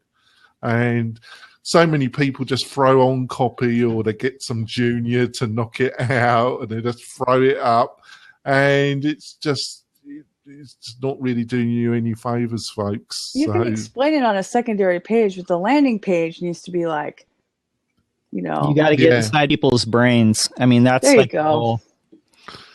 Hey, let me go on to the next page. Well, they won't work with building. Next story. Here we go. Next story. Episode 2008. This is a wonderful Pat Murray, and she came from Chicago to take care of an aunt who had Alzheimer's. And she had a fairly successful local newspaper to 16 or 17 different niche newspapers, and very successful, about 7 employees. Came down and took care of her aunt, sold off the business there, and then reestablished in North Carolina the same concept. Now, her initial paper was actually printed, and she came out with WordPress on the backside. Now she's coming up with more WordPress. Here's what's impressive is she's doing this all herself. So we can be go and look at it, but she's making money. That's the thing. And she's got sponsors. one of her sponsors just bought her, one of her nonprofits just bought her a $2,000 camera, is buying a new camera systems. So I will allow the expert, John. I've learned from John's input, so I'm going to keep Sean, and I'm going to allow John, the constructive expert, to actually give his initial response to the homepage. Off you go, John. Okay, so Durham Video TV Skywriter. Doing good here. There's a very clear call to action. The Durham Skywriter is North Carolina's online community newspaper. Click here to read the latest issue. So that's good. Good, nice call to action. One thing that I would fix on this homepage is like when you hover over Durham Skywriter in the main drop down, like the page jumps a little bit. So I would, get with your front end developer, fix that. Might make these links like a little bit darker, just so you can read them. I for one am not like a huge fan of like the light text on like white background that seems to be so prevalent in design, because I think it hurts legibility. Maybe just bump it up like, a little bit like with the darkness. So when I click and I go to read the latest issue, we got the same header. There's like kind of at least on my laptop, there's like a big white gap. And then if I scroll, I see the stories. And so that's good. So I would fix this big white gap that's like appearing, because at first glance, it looks like the page is empty when you go to durhamskywriter.html. So this is fine. This is good. There's like just 2 columns, like a featured image, headline, and then, you click on the stuff and then it goes to the story. So that's good. Yeah, like that. Ladies, I apologize. I'm sorry. I was just going to say, if I click on read the latest story, I want to be on that latest story. I don't want to be on a landing page with a bunch of things. Yeah. I don't want to find it. Like, that needs to be fixed. I feel we're kind of it's really quite interesting, because I do agree with John about but it's the kind of sister child of one of the other sites. The first site we looked at, which was the government contract. There isn't. If it was just a purely capture page, I could say that was fine, but I just feel it's totally lacking enough content, where the first one had too much content. And this drop-down menu under cover story goes on forever, and you've got to really cut that down. And there's too many choices in the. I was guilty of this, and it was strongly pointed out to me. And you can't have all these choices. And when I've gone into some of the internal pages, like cover story, they kind of. They've got different layouts, and consistency has broken down to some extent. So I don't think there's anything fundamentally wrong with it. It just could be a lot better, sorting out the home, there's certain things that definitely need sorting out. Do you think I've been too negative, John, or do you think that's reasonably fair? No, I think that's on. There are different layouts. It seems like depending on the content, I get a different layout. So maybe just like a little bit more consistency would be good.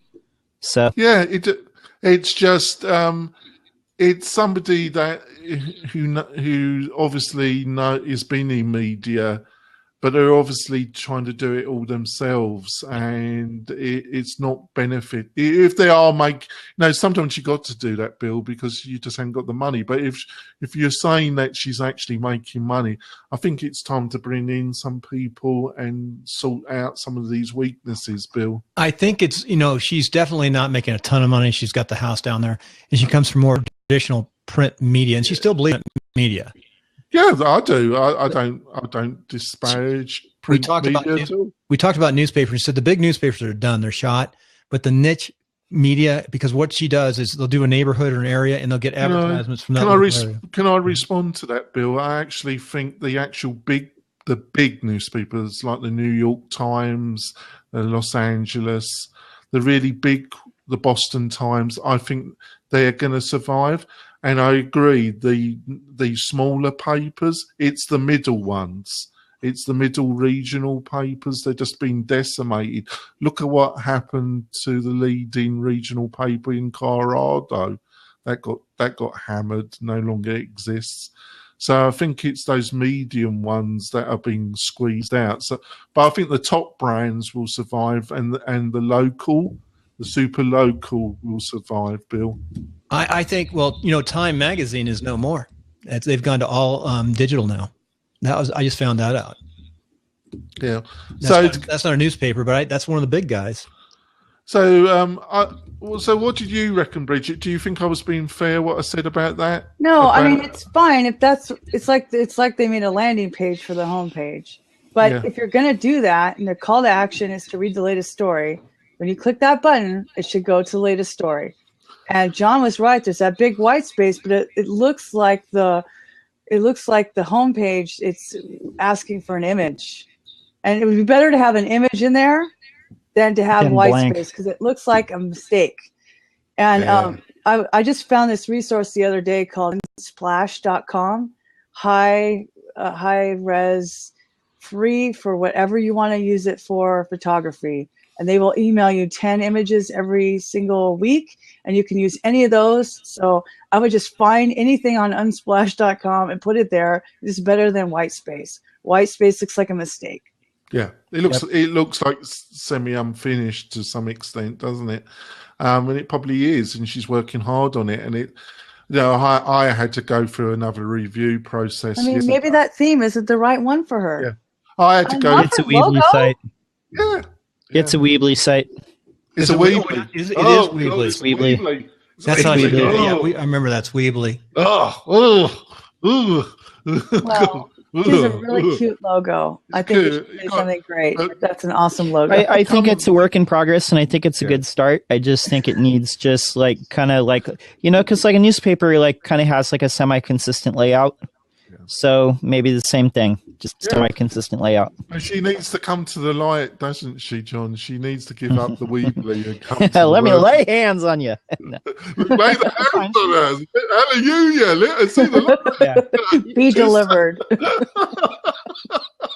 She's on a good start. She just, everything's always a work in progress. You just clean up bugs like always. Everybody does it. So yeah, she's probably put a ton of work into that, but it's not. But don't get the wrong impression. I think with the right decisions, it could be improved an enormous amount. It's just that you can't have you got to get rid of that enormous drop down menu. It goes on forever. You can't have that, and you got to sort a bit more content for the homepage.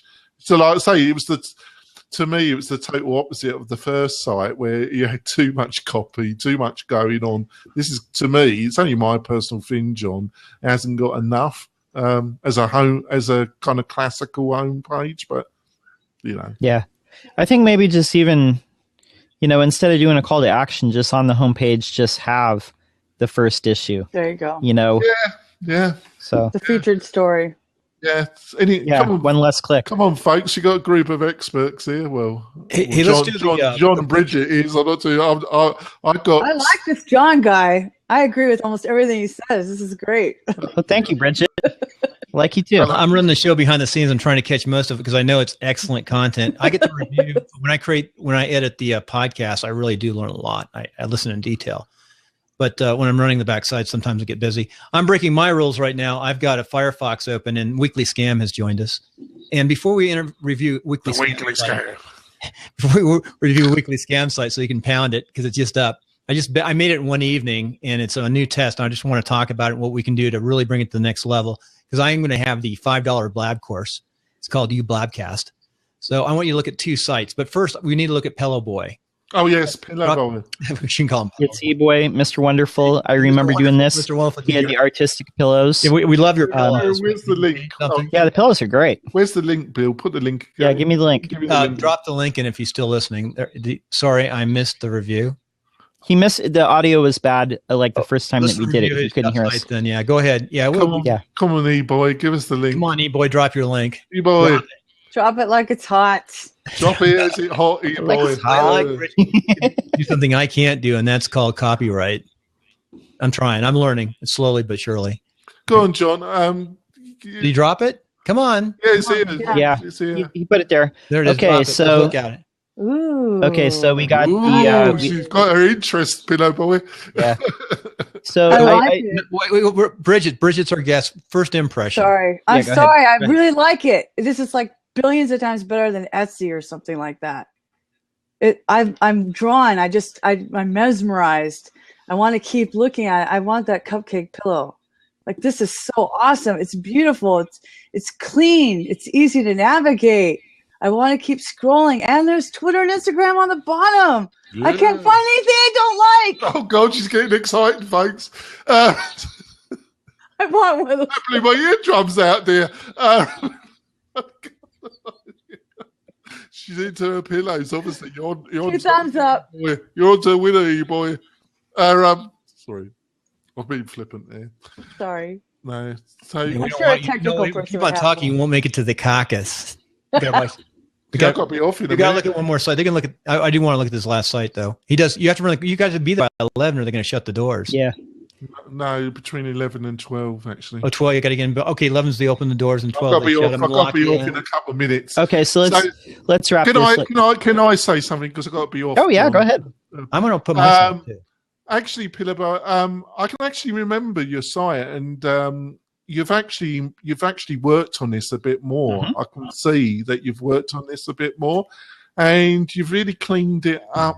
I know you missed it, but there were some images that were a bit out. But the image, the photography you've utilised is really good. And you have cleaned it up. The only thing I would say, and I don't know if John and Bridget is, I think you need. Let's go to the about us. You need a bit more about you, why the company was started. People do like that, actually. E-Boy, and you really need. I don't know if you're doing this on Shopify. It does look. I'm going to get off and see if Pillow Boy will come up, okay? And then I'm come back. I'm going to review my page next. But I don't know if Bridget agrees. I think you need more about the company, what's behind the company, and that helps. And it also provides really some good SEO opportunities. But your general photography and the general layout, I think it's pretty good. You know, I've seen a lot worse, and you have got some decent photography. I just think you need more content about the pillows, how they're made. It does seem superfluous to some extent, but I really think it helps as well. What do you reckon, Bridget? I mean, you could. It's always good to have, like, stuff about the company because it's just psychological. You feel like you can bond with somebody. But I felt super drawn in. I mean, I was ready to click shop. Yeah, you were, weren't you? You're ready to buy. Yeah, I mean, that is it's Thank one you. of the best websites I've seen in a long time. Thank you. What do you reckon, John? Oh yeah, no, I remember this site from before, and it really looks like you've done like more work on it. Yeah, you have. I remember there was like less pillows before, so this is definitely more fleshed out. The photography is wonderful. One thing that, well, I think there was one here, like where you did one of these articles on the blog was like the making of the pillow. Let me go down the Pillow Boy. Yeah. So you actually. I'm sorry. Oh yeah, you actually have like a blab episode here, like embedded, which is great. So that's perfect. That's going behind the scenes, and I think it's really interesting to people. Only thing I would say, like maybe for SEO is like on some of these, like where it says the puppy pillow is real and coming soon. Like when you click through the article, if there's a way to like get the image up there and maybe make that like just a little bit, like longer.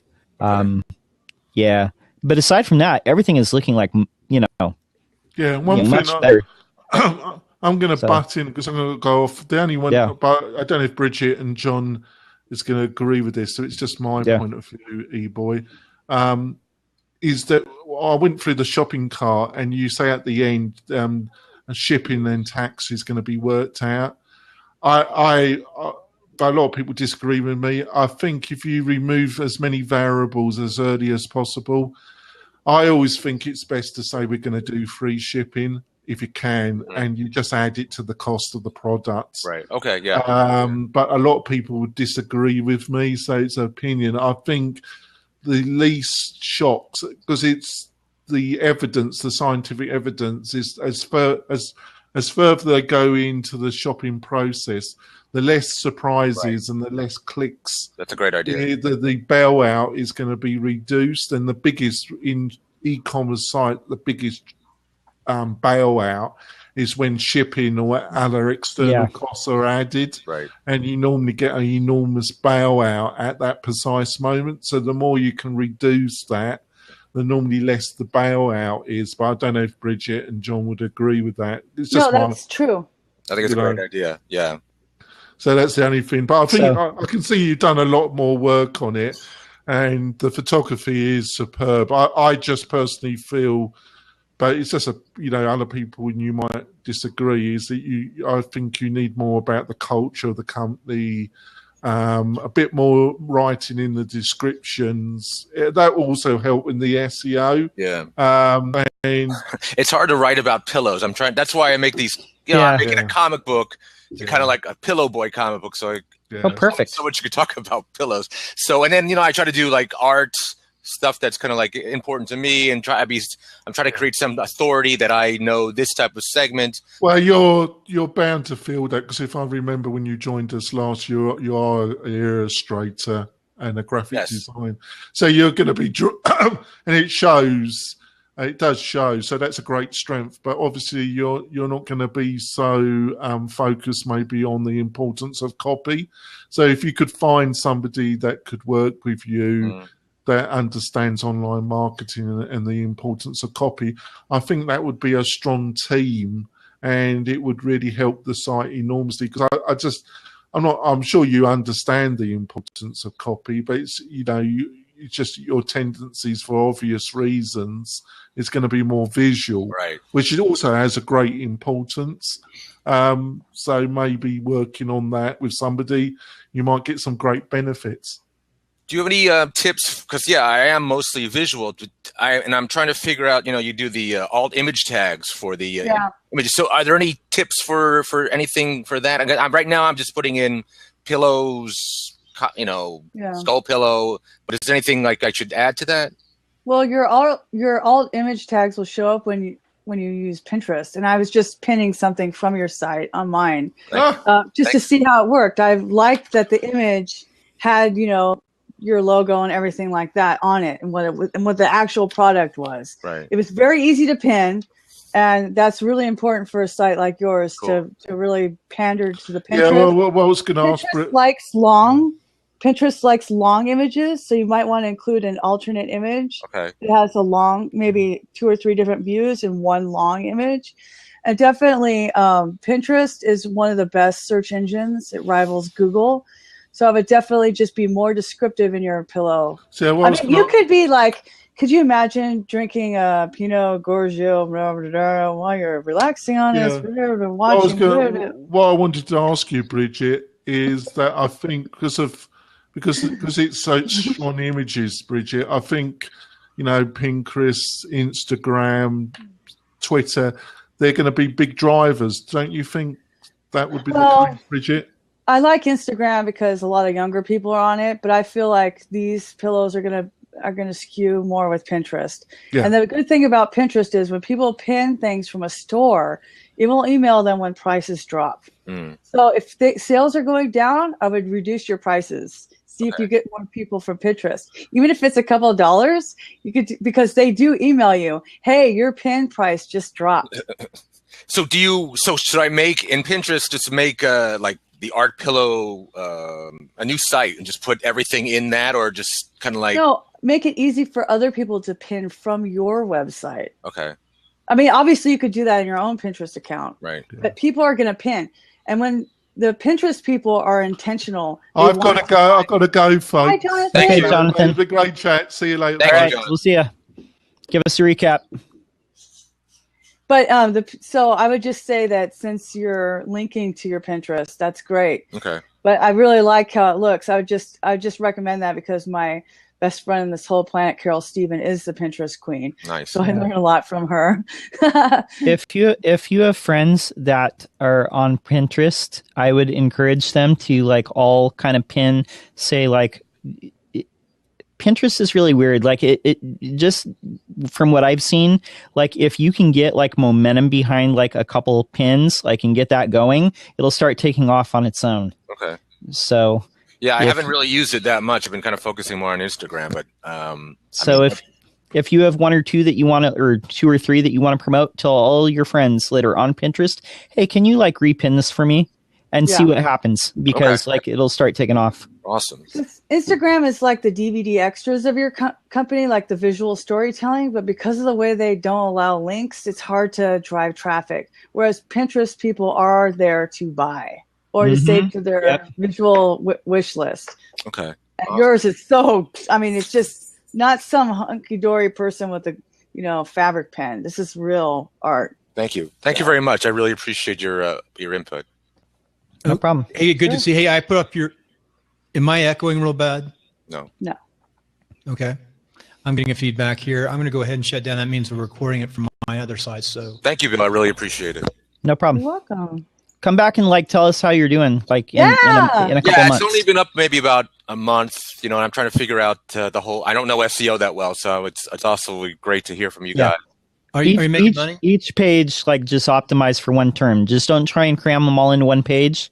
Just each page, like, focus on one thing, like either puppy pillow, like that, just that page, skull pillow, just that page. Don't cram them into like every single page. And do you think like this pillow boy content, is that like a good way to promote stuff? I mean, that's okay. And what I would do too, like I know you didn't catch this the first time because the audio, but the people who might want to promote this are other illustrators because you have a very distinct style.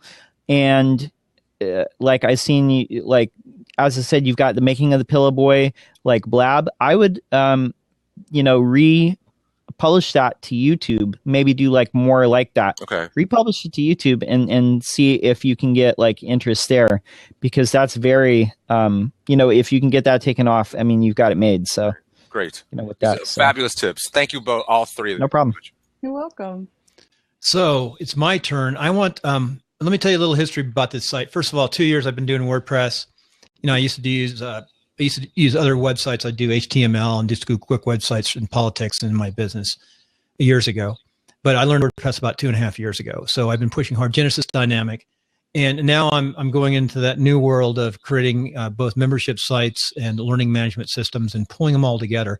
Where I really need to do, Bridget, is where you are in that social media really to have the impact. But you have to get the system in place. Most people would contract that out. But to really contract that out, I think, John, you'd be spending at least $10,000 to do a framework. So my first one is, I want to show you two sites. Timelines of Success is on Bluehost. It's one of my original Genesis Dynamics sites. I've learned a lot since then. I've created child themes. So, but before we go to that, I want to go to Weekly Scam, because I put that together. We're experimenting with some shows. We're doing a lot of A/B testing. And I put that together for a Friday show. We're doing maybe an evergreen Friday show. So there's Weekly Scam. And I've shut down everything to try to, except for this one. So if we get any feedback, I'm trying to always figure out where it's coming from. I had a ton of stuff open earlier. So Weekly Scam, that's Genesis Dynamic. I mean, I can build it fast. And there's not much there right now. So I need to get, as you can see, what I'm disappointed is I just tweaked it. It didn't come up. I just tweeted reviewing websites every Saturday morning with that new system, and it didn't pop up there on the right side. Just see. I just did. That's okay. You know what? So if we keep showing up every Saturday, people are going to they'll make the habit. And it's really important to make it like 10 a.m. every Saturday, the regular broadcast with the guest. Like this week it's Bridget, but at 10 a.m., like whoever's here, you do the website review and people learn it like a schedule. Like it's like a TV show. It's a schedule. No, I agree. We do that. You know, I do a 9 o'clock blab every day except for Sunday, and we do 6 p.m. with Meet the Voter. So every day I do some type of show. We have them all in the same RSS feed for podcasting, but then we have separate RSS feeds, and we find these do really well because the big conglomerate one is just a taste, but the separate RSS feeds really start taking off for the ones we have. In fact, we're putting up the real estate show on a separate RSS feed this week because we created 20 some odd, or almost 30 shows on YouTube and other places. Now we're going up with 3 top shows to do well in podcasting. Hey, go ahead and look. The first thing to look at on Weekly Scam, look at that. This is new. That's why I'm talking about Blab. Look at that show media. That's brand new on the tweet on the right side. That's brand new. That just has been introduced. First time I've seen it in Blab personally. But that's a tweet. Yeah, but no, I was just showing you that was done by hitting that yellow share this. Yeah, because it's putting a 30-second. Yeah, that's brand new. Mm. The old one used to actually show it, I think, on Twitter if I opened up Twitter. Right. Like a GIF. GIF, yeah. I like the old one because you had the visual. Oh, it's still there. I just looked at it. It's there, I think. Yeah. If I went onto my Twitter site, I can see it. It's got the 4 of us. So I went into Twitter. If you retweet that, if I retweet this, see what happens. So I retweeted. So it's got the 4 of us. That's new. That just evolved. That's evolving. They're constantly changing in the beta. Yeah, Blab beta. I'm writing the course and trying to keep up with it, trying to keep it really concise and 3 little. The main thing is to get people on the site. It's so easy to hook up, and I can't believe how many people won't do it. They're scared. I drop it on these sites so that people can watch it live, on some of the nonprofits I support. And they're older folks. But anyway, on Weekly Scam, I'll let you guys go. Look at it. What I want to bring this to the next level. So what do I need to do to get people to sign up for that $5 Blab course, the UBlabcast? I'm going to show you 3 quick sites too. This is the first one. I'll be right back. I would definitely have a Blab there. Because if you're gonna charge me to show you how you blab, I want to see if you're good at it. Well, you're gonna have to go over to UBlabcast. That's one of our test. No, sites. I know, but you need to I would embed one of your examples, just like a portfolio for an artist, just so I could see it, and maybe maybe how you're so good at taking the audio from Blab and then doing the post-production. Maybe some kind of, even like a clip of how it sounds on Blab and how it sounds post-production might be, or some kind of before and after, some kind of way to show the before what they're going to get for their $5. And then some kind of email capture, like be on my list. Oh yeah. On taking it into the podcast, I'm charging a lot more than $5 to teach that. No, right. But I'm just saying something that it shows an example of what you'll be learning. So yeah, like a case study, say like somebody that you helped, whether it's Jonathan or whatever, and say it's like the case study. The dog's okay. It's like my husband just left, and now my dog's mad. Sorry. That's fine. It's like the Joseph Campbell, like the hero's journey. You're taking the person who's new to Blab. You're the sage. You're teaching them how to be good at Blab. You teach them all your Blab tricks, and so you show them before and after. And then, you say here's their success afterwards. So it's testimonials, basically getting those up, and I should be able to find the right people. Now, John, how long have you been on Blab now? I think we brought you onto Blab, didn't we? You brought me onto Blab. I mean, honestly, you and Bridget are early adopters because I don't usually jump on stuff unless there's a reason to, because any social media platform, let's be honest, any social media platform is about where your friends are. Right. You don't go there unless your friends are there, because otherwise you're nobody there. But you could bring your friends into it. Well, the good thing about Blab is that you only need a Twitter to log in.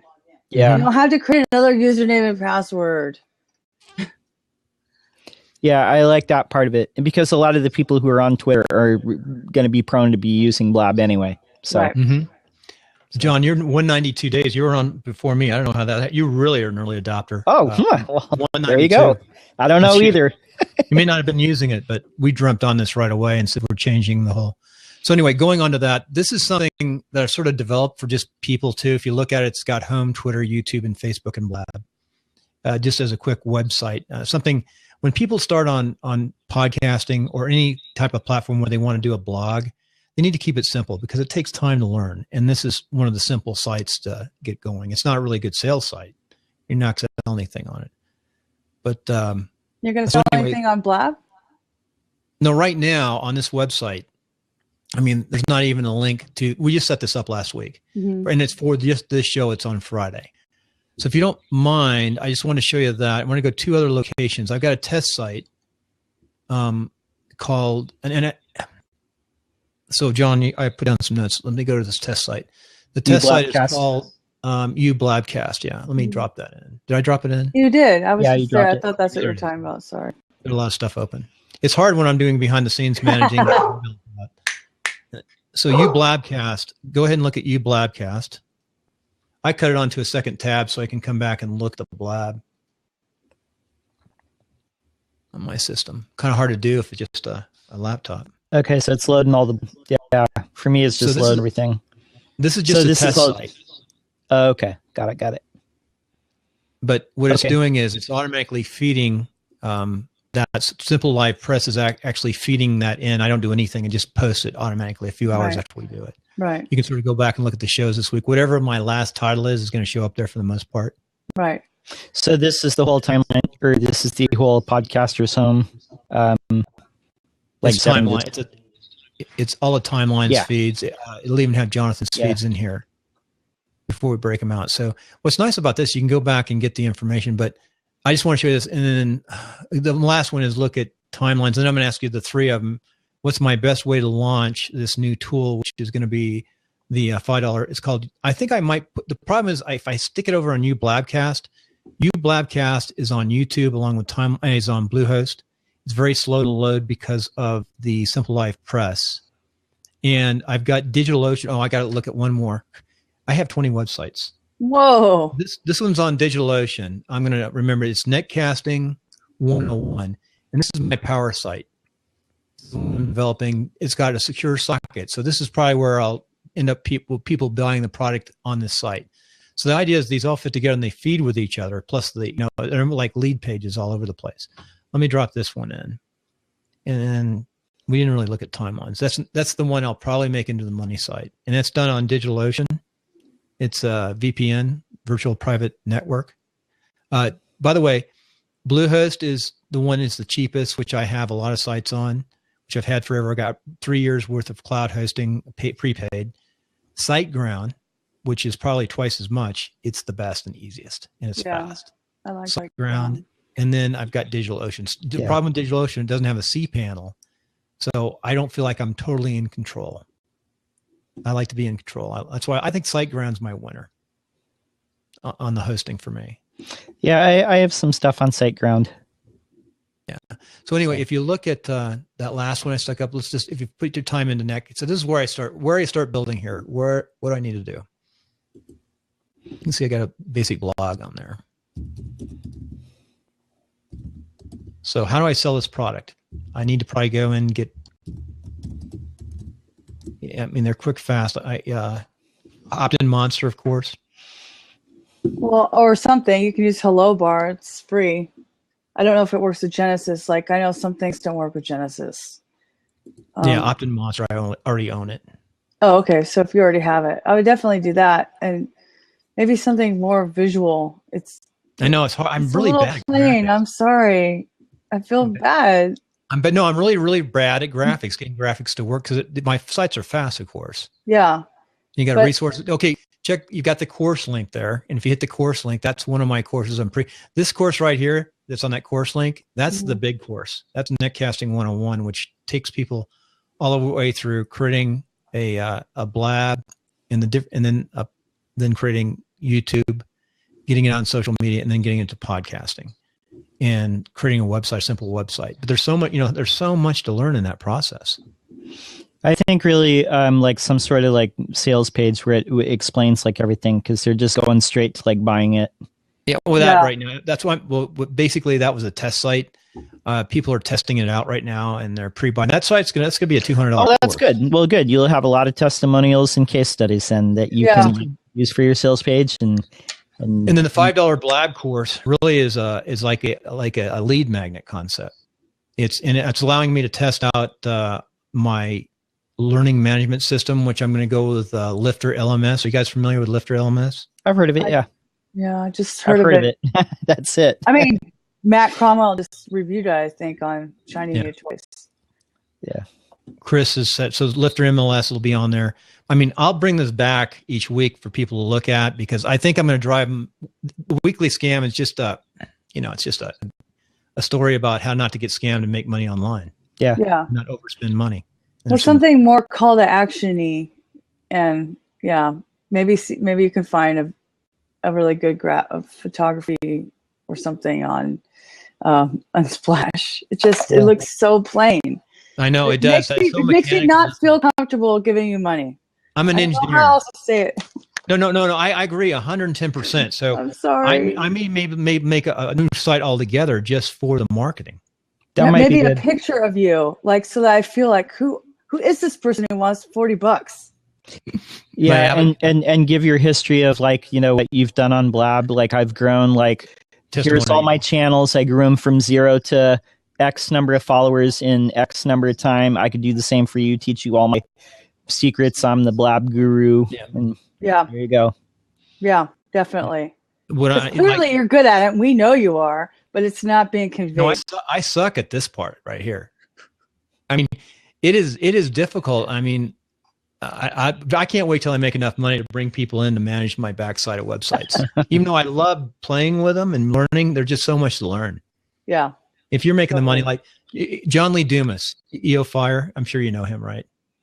Entrepreneur on fire. EO Fire. I'm gonna have you, Bridget. You've never looked at that site, so anyway, you looked here. So you're saying graphics, but I mean, I really need some help in this area. Or a picture of you, or of one of your videos.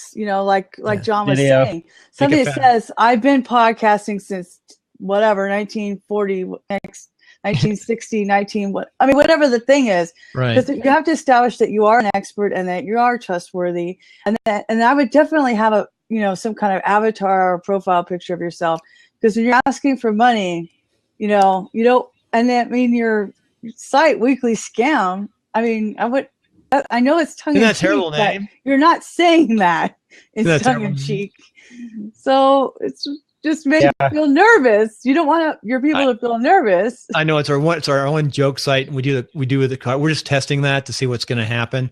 But I'll tell you, there is a lot of scamming. I mean, we did the phishing, of course, and in LA, like the 3 examples where the Hollywood Presbyterian was ripped off and had to pay $17,000. I can't believe they didn't have a backup or a way to get that malicious software off.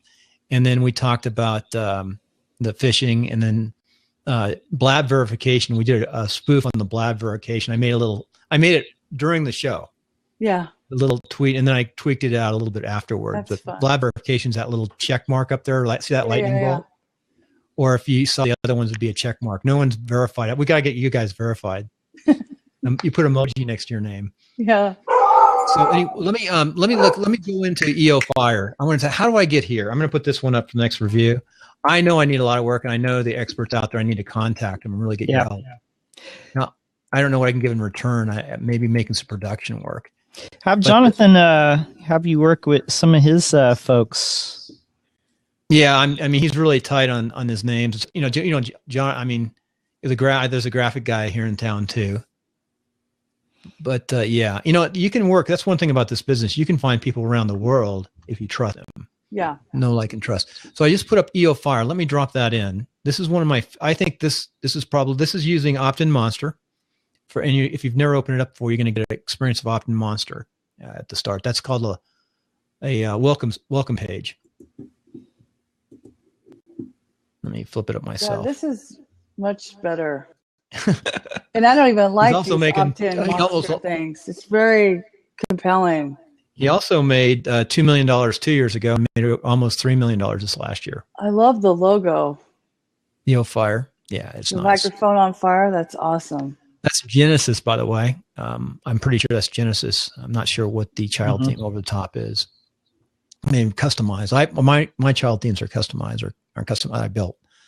But Yeah, he's nice. He's got that little fire thing underneath his. This to me is what you call almost perfection. Yeah. Well, for him, I mean, too, like part of why John Lee Dumas is so big is you can just see how many like episodes he's had. Mm-hmm. I heard of him like years and years ago before podcasting became big again. 2000. He was just an early guy in the game. So 2012, he was in the Army. He came back 5 years early. I came back from Afghanistan December 2012, and in and out. Before I went to Afghanistan, one of the projects I was working on was CDs for real estate agents to create training online, and I was activated. And then 5 years later, I come back and we've got this podcasting, on steroids. Yeah. That model's gone. But to do this though is a lot of work to create what he's created here. Well, he's got a team. Yeah, he started by himself though. But yes, what you have to add. And he's using featured images in his episode recaps. That's just all very compelling.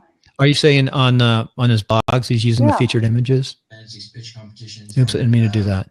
Yeah, you definitely want to do that. When you say featured images, are you just putting it up? Are you saying actually putting in the featured in the podcast link, or? Yeah, because it's a blog post that talks. It's it's like the show notes. Right. It's a really good way to get people to look at it. I do that on Timelines. Timelines is my original site. I'm gonna drop that in. And if you notice, if you go through Timelines, I do put a picture of everybody or whatever the show is. And it's just a simple feed. It's it helps. The other thing too is these are this is the Blueberry player I'm dropped mine into. So that's where I'm trying to go. And I know it takes money and effort. There's Timelines, and that's where I think people would start more simple though. When they start doing a blog, because to get to John Lee Loomis's area, that's well over $10,000. Oh, higher than that. 20,000, 30,000, whatever it is. Because he's earning more money than, it's not about the work. It's like what you're getting for the work. Yeah. And all my stuff is really, if you look at Timelines of Success, my original site, which is on Bluehost, I'm using Cloudflare to speed it up a little bit and optimizing it the best I can. And that's another thing, you don't see the graphics because of the optimization. But I put, it's not so much a featured image on the side. I just put in an image and I tag the crud out of it. Yeah. And I use the blue player and this is how I tell somebody to start. If you're starting to podcast, you start with a simple blog like this, a framework. And then you when you make money, you go to where John Lee Dumas is. It's a big jump going to where John Lee Dumas is, though. Yeah. You just got to grind it out. It's not any one day like you're, a superstar. You just got to grind it out until you get there. Yeah. So the next step, I probably need, one thing I don't have is I don't have any email capture, if you notice. Yeah. That's really bad. I would definitely put a picture of you though. I would do that first. Really? On the front page? Picture. Or should I make it just a new, because you are the brand, yeah. Bill. Yeah. It's Bill Conrad being awesome. I might leave it off the weekly scam though. People's faces. Yeah, leave it off the scam site. The weekly scam. We should have like fake pictures up there. Oh yeah. Man. The Nigerian prince who wants to put a Nigerian prince. It's free money, man. New name, change the name on it too. Oh, hey Bill, I gotta cut out of here. I got a phone call coming up. Bridget, you have to cut out too. By the way, check out that Twitter. Click the Twitter right there. The only thing good about Weekly Scam is I did that in one night. I put all that together. I started out. I got a Gmail address, right? I made a new Twitter account. I made a new YouTube account, and I got the. It wasn't hard to get the web address weeklyscam.com, and I put it together in one night and we launched it. So it's kind of a 4C Blue in the chat is saying I don't click anything that has the word scam in it. It's only one show. So it's all about keeping people out of scams. Exactly. True story. I was logged in through Weekly Scam and I came up with a town hall meeting for Blab yesterday, and they flipped it up. And Sean, who's the CFO or CEO, whatever it is, he's the top guy. Anyway, he wouldn't let me on the show, so I logged off. And I logged back in as me, and he knows who I am. And the Weekly branding's Scam, important. Yeah, and you know what I have done is try to get. I'm starting to get some SEO off of YouTube, off of it. So, yeah, good deal. LA, go. Nice hanging out, guys. Okay. Hey, thank you. Hey, one last thing. Have a good time. And I'm going to a couple notes. I'll see you on the Twitters. I'm going to drop tomorrow at 6 o'clock or 5:30 p.m. You can get up and listen to what Jonathan had to say about going to the caucus today, because we do. Is he going? Let me just guess here. He's going to the Democratic caucus or whatever. Am I correct? One. I like the Democrat one. I'm a Republican, but I like the Democrat one better than the Republican one. The way they do it. Who is he supporting that you're giving him so much grief over? He's just that way. He's like English. He really is. If you talk to him, he's got some well thought out ideas. He's a socialist Democrat, whatever it is, Christian Democrat. And he's going for Bernie. Okay. So one question here, like John Case, what chance does he have, Bill? Yeah, I'm butchering his name. The soft-spoken guy. Low. Yeah. No chance at all. Problem, he's really great in Ohio, but John he's not as Kasich. Yeah. I've got some real experience with him. Let me tell you what happened to me. I ran for Congress when I was in my 30s, and I was written up on one of the big magazines as one of the top Republicans, the young Republicans. Wow. And because I'd had a successful business, 9 years in the military, pilot, still in the Air National Guard, and running a business that was very successful. And biggest mistake is I ran for office. By the way, one last 5 more minutes. I dropped in the Meet the Voter site. And if you notice, it's the same thing. It looks like it's basically that same little stuff, because I do this fast. My child name I created, so that's why it looks so much the same. Oh, okay. I make them fast, and then we test them, and eventually it makes some money and really style out the pages. Yeah. But this is Meet the Voters on tomorrow night. It's kind of fun, and we talk. It's on Blab. We've had up to 2,700 people watch replays on Blab. Wow. We've had up to 600 people live, our top shows. We've had a 1,200 replay watch and a 2,700. And we've had, and the 600 is the most we ever got live come through. It depends on what's happening in the world and how much we promote it. So it does have some legs, but that's how I build them fast and test them, because I'm testing a show every day, 7 days a week. Oh, right. And then we break them off into separate RSS feeds. We've got a real estate show too. Wow. But anyway, come on over tomorrow night if you want to see how Jonathan did in the caucuses. And one thing I want to say about the caucus, the way they do, the Democrats do it, they get in a room, they have to be in by 12, I think, and they lock the doors. They're already, and what I like is they can register the same day. Like Hotel California? Yeah, anyway. You can never leave. So they get in there, and then they break up into different candidates and the non-declare. So if you have less than 15%, immediately you got to break up again. And then they let somebody speak from each of the groups. And they keep on going until they get like one group has more than 50%. That's worse than being on a jury. It is. It's crazy. I like it. It's like bodies. I'm an absentee voter. Forget that mess. It's belly politics. And not as many. And some people say, Republicans say it's non-democratic because it doesn't allow everybody. I love it though, because the people who really care show up and participate. Sure. If you don't care, if you don't pay attention, I don't want you voting. So the Republicans, the way they do their caucuses, which is going to be 2 days later, they go into the polling place. And they walk through, and they got literature out from all the candidates, which is kind of nice. You can talk to the reps from the candidates, and then you just go vote. And they drop it in, and they count them at the end of the day. That's the way I would do it. I like the Democrat way. Little belly to belly, little fight, and you make it a little fist fight. Oh, my gosh. Get in the octagon. Okay, guys, I'm going to jump off. Hey, John, stay on for 2 seconds. Bye. Thanks, Bridget. Take care. Bye. So, hey, John, he left. So anyway. Oh, John, come on back here. I got to tell you about Kasich. Do not vote for Kasich. Anybody but Kasich. Vote for him? Tell me why. Anyone but Kasich. True story. I was nominated and running in a Republican seat for Congress against Gary Condit. And we should have won this seat because there's more Republicans than Democrats in the district. He was a blue dog. Kasich was in charge of the budget. They really needed his vote. And they'd said we'd polling, we could win this thing with the right targeting and money. And this is before I knew a lot about politics.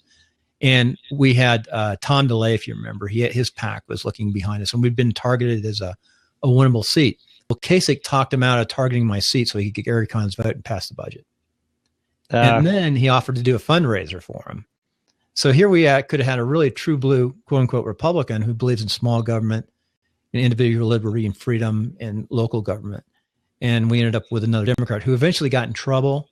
And they re-gerrymandered the district, so they got another Democrat in there. And I actually was activated on the next election as a reservist. But that's why Kasich is not my favorite. But anyway, come in tomorrow. We'll find out what Jonathan did. He's pretty shy today talking politics. He doesn't want to talk politics on the show. Totally. So weekly scam and talking politics. I can't think of two worse things to do marketing wise. Yeah. Say, hey, thanks Putting for them coming side on. side. Yeah, no problem, man. Kim was going to come on, but she's traveling today, and we need to get more of our WordPress friends to play around with this platform. It's a good platform. Yeah, definitely. And you look good. I mean, it's not that bad. It's just like Google Hangouts. Yeah. You know, but it's better than Google Hangouts, more interactive. Yeah. Hey, what did you do when you couldn't come on today? You refreshed. What did you do to get it back up? I just refresh the browser. That's it. Like, because usually I'm using Firefox, and then there'll be like a prompt. There'll be like a big modal that comes up, and it says share this with your friends. Yeah. And if I do that, there is like another like little modal that's just in Firefox, and it'll say share your microphone and webcam, and that just, I don't know where that goes. It's somewhere. But well, I just tweeted out again to finish up the show. Okay. And it was fun. I think it's good. I think there's a lot of value. I learn a lot when we review the pages. You saw mine. I need I don't know, like, where do I start on this? I'm trying to get the course out right now. I think when I get the course, the $5 course built, all the LMS membership, I got to get the membership site working on the sites. I'm not sure. I think I'll put everything. I've got that secure socket, so everything's going to end up in Netcasting 101. But I've got all these like feeder sites. How can I use those feeder sites to drive them into Netcasting 101? Well, if it was me, like, I mean, like in most of your sites, like really, they're kind of like the same branding, the same colors, same layout, and all that. That's my child thing. Totally. So what I would do, well, good job. So, you know, if Netcasting 101 is like your main site, I would use all these other like little feeder sites. You know, put links in all these like different articles, like back to Netcasting 101 somehow. Yeah. So, and just drive them all toward that. And I you know, the other two, I want to collect the email off all those other sites. So I've got Infusionsoft, which I would not recommend to people because it's just too much of a learning curve. Yeah. But I put too much time in it now and just drive them. I think I'm going to try to collect emails on those other sites and then drive them in there. And YouTube, I think, is a great place to collect. A great place. If you build little YouTube clips. Yeah.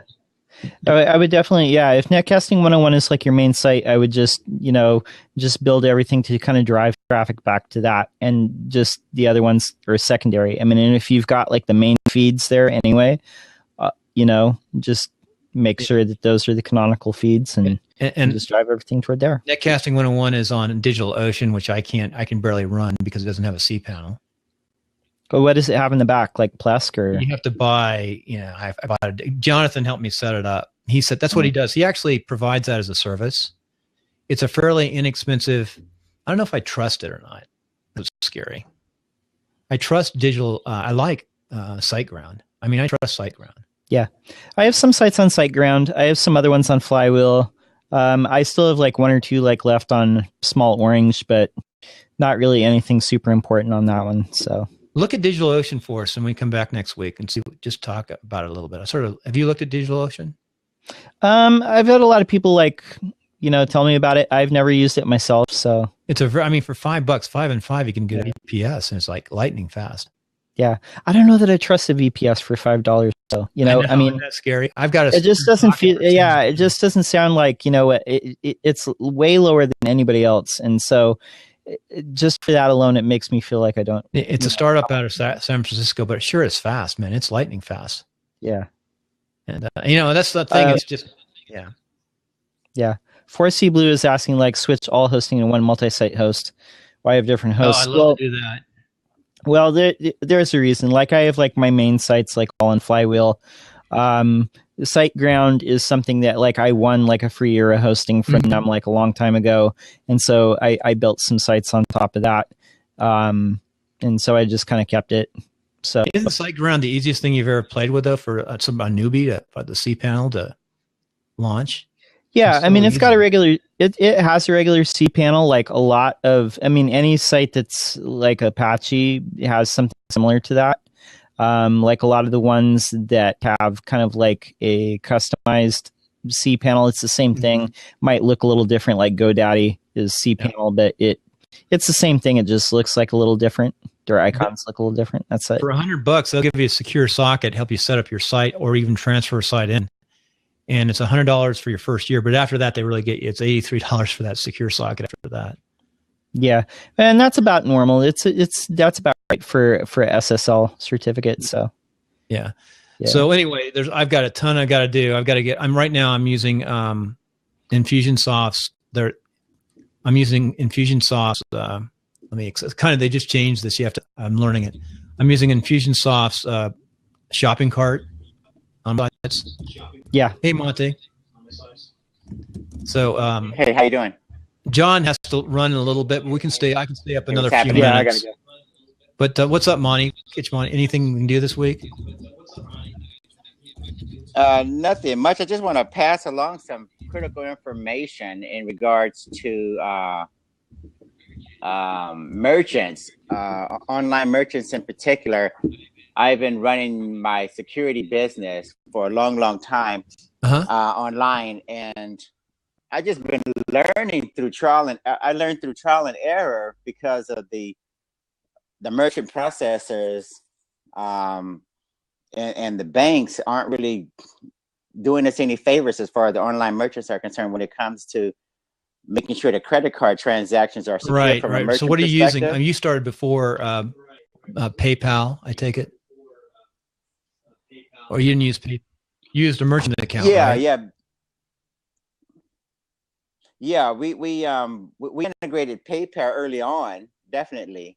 But one of the problems was, I think, that with the AVS network, especially internationally, AVS stands for automated Mike, drop in your verification website for us, and we'll talk. I'd love to finish off like this because this is what I'm trying to do. I've been working for 2 years. Let me write up. Oh, sure. I want to talk to you a little bit if you don't. You have a little bit of time today. Let me change the go topic. ahead. No, I got time. Nothing. And I'd love to talk to you about this because I'm trying to put this together. So what on a topic is online? I'd say right. What do you want to call this? What do you say you do? What do you do? Because I heard the word online marketing, or what would you say you do? That it is your son. What I do online marketing? I need to interview on timelines. Okay. Well, we sell surveillance and security. No, I know, but how do you specifically basically make your living by selling product online, right? So I'm going to say, exactly, Bill. Right. Getting going on for topic. I'm saying starting. What do you have to do to start? And online. Let's talk about this for a second. Online marketing, because you've done it. Yeah, online marketing tools. Starting an online marketing company. How do you do it? How to? Yeah. And I put that up. So okay. And I'm doing a lot of A/B testing. So I'm going to ask you some questions because I'm doing the same thing. I do that. Like there's 7 ways to monetize. I do the affiliate accounts, make a little bit of money. I've created my own child theme with Genesis Dynamics. So I built like 7 or 8 quick sites, and that's what I'm getting a network right now. Got it. No, I'm going to shut down everything except for just you. I just shut it down. No, that was me. I want to follow my own rules. So did you drop your website in here? There you go. Yeah. I want to talk to you about you. How long have you been doing this? Sure. Since 1997. Where are you from? What part of the country? We're from Ventura, California. Yeah, so I'm a long-term Californian too. I'm not there anymore, but yeah, I hear you talk a little bit about it. Yeah. Let me. That's cool. So, what I'm trying to get here. Let's see. Did you drop it? Okay, let me pull that up. Yeah, there you go. Because you've been doing this a long time, and you're making a living doing it too, right? Yeah, we're doing pretty good at it, actually. Right. So what I'd like to do, I'm going to put my link in for the link on scheduling a netcast with me. It's a timeline. It's kind of neat. That's cool. Because if we do this right, it's got your life and success principles, for your family. People can listen to it. You can copy it down. It's a little bit of oral history with business tied in. And so I go in there. Oh, okay. Yeah, I've seen your timelines references. Yeah, timelines interviews. So I'm still working on that. I'll tell you what, tremendous amount of work. Anybody who says that anybody gets into podcasting trying to make money right away is ridiculous. You need to understand the online marketing platform first and then add to it. So you figured that out. Okay. So tell us a little bit about, we're not doing a timelines interview, but this is what it would be like. I need to find out from you, if you don't mind, is you started a long time ago. No how are you doing it? And what are you doing to make money in the merchant accounts? Okay. I think fundamentally, what gave us more traction, probably than anything else, is persistent marketing of keywords, certain keywords, to distinguish ourselves from the competition. Not so much going along with the idea that the model where you have these paid keywords and you pay Google a lot of money or whoever for these keywords in hopes that they give you the type of exposure. I think what we did, Bill, was probably try to figure out what keywords our customers should be using in terms of what works for us to get our company recognized by you when you're searching for something that, when you're searching for what, in terms of why you're searching for us. And in other words, for instance, we looked at Blockbuster a long time ago. There's this company called Blockbuster Videos. I think Wayne Huguenza or something like that. He founded Blockbuster, right? And I looked at the rental concept, and I found that most of our competitors weren't in the rental space at all, right? And I'm thinking, okay, so our customers would probably like the idea in the surveillance industry. Right. Typically, you don't rent, you buy. Prices have come down. That's too, the way it was founded a long time ago. Exactly, they could come down considerably. Wow, got a lot of stuff. So anyway, we thought we'd distinguish ourselves from the competition by instituting a rental concept, and I borrowed that from Blockbuster Video from Wayne, and we implemented that into our strategy. Okay, so we Bill, thought, I hope your pension will get lower. Available for customers. I just shut them down. Okay, well, we ourselves, yeah, that's good. Yeah. I've seen that guy before. So we thought, okay, if customers want to rent, we need to make sure we're available for those guys, right? And anyway, we optimized for those particular keywords, and we bombarded the internet pretty much from Google to Bing and Yahoo and everywhere else with those certain types of keywords, so that even though Google didn't, necessarily attach any significant value for those keywords in terms of bidding on them, we made them important. We made them relevant. So now when you do spy gadget rentals or search on spy gadget rentals, for instance, that really populates organically very high because we put a lot of emphasis on that. So I think that was one major thing that really gave us a marketing edge, and I encourage other businesses to take a look at the concept of forcing the search engines by way of popularity with your blogs and your videos and your podcasts and every conceivable media form that you can think of, to make those keywords. Yeah, I just want to say hi popular. to Lead Development. He just hooked in, and I looked at your background. You got interesting. So I looked at your website and your Twitter site. Do you know him? You guys know each other? No, I don't know. Sometime I'm glad we all meet. But your site is now your website's cool. Fairly old, but it's really filled with stuff, and it still works, right? Yeah, it's very old, and I'm working with some developers right now to get the optimization finished up, and then start working on design. I was making some transitions from some particular servers that were causing some performance issues. So that was a priority, and we finally got that ironed out for the most part. And now we're going to be doing optimization and design. And definitely. You have some real popular YouTube clips that are old, but they still got 8,000, 13,000. Then you've got some new ones up there too, which you're getting off of Blab, it looks like too. Exactly. Easy way to populate. Yeah, those YouTube videos, even though they're old, they're bringing tons of traffic. I mean, every day someone calls and says, "I'm looking at your YouTube video. Are you the one in the video?" And I'm glad to speak with you. And I haven't made a new video, other than what's on Blab and some other places in a long time. And this was an expensive site in its day, the one you developed here. There's a lot to it. Thanks. We put a little bit of money into it. It's again, it needs to be upgraded and updated. But yeah, the amount of money over time, at some point you just stop counting. That is really hard to go off of this site, especially when it's working. You might start a separate site altogether, a separate domain name. and then get that going, and then keep this up too. Do two at once. I don't know. That might be a stupid idea, but just thinking out loud. Well, developers have been talking about the same thing, that we're probably going to have a site where people can go to or something, and that way we don't lose a lot of business while we're working on the new site or something. So yeah, hopefully the transition will be as painless as possible. Do you consult in this for money? In the security field?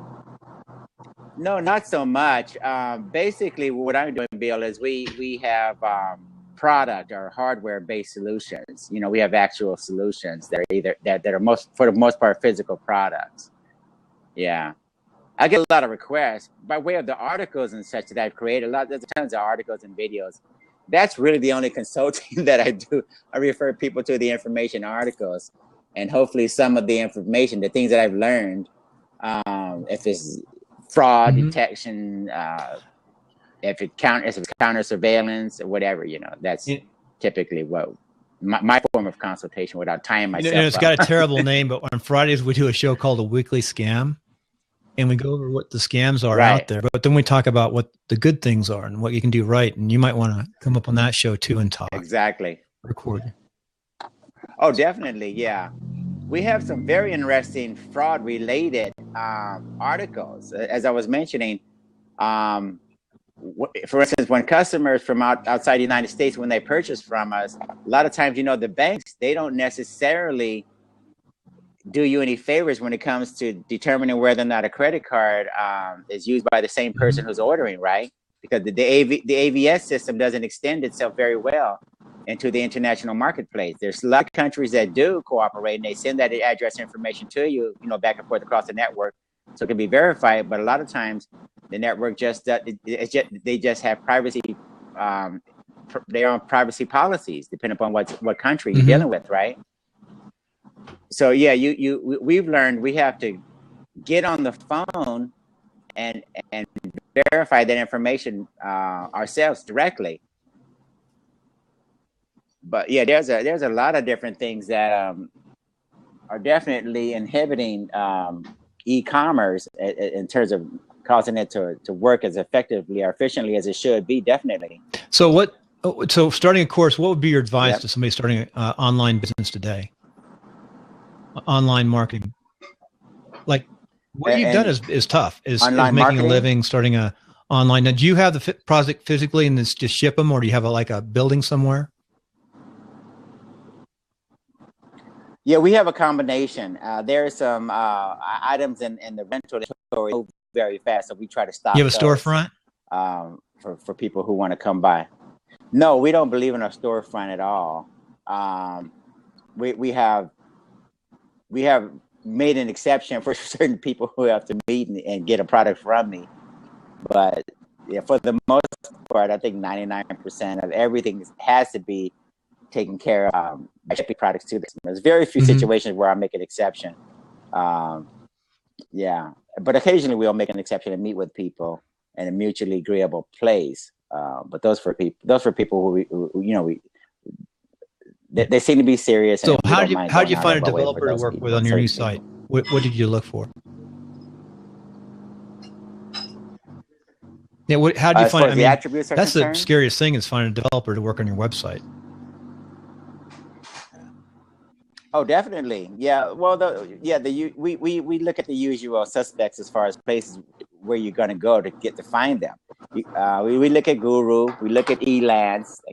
We look at what is it? Guru, Elance, and there's something else. Escape, maybe Fiverr or something. But definitely Guru and Elance are the key places where probably it is scary. Hey, if you don't mind, lead developer, what is your name? Hey, Sean. Sean, you're coming in very clear. That's good. What do you do, Sean? I am a developer and I'm an affiliate marketer. So that's why I jumped on.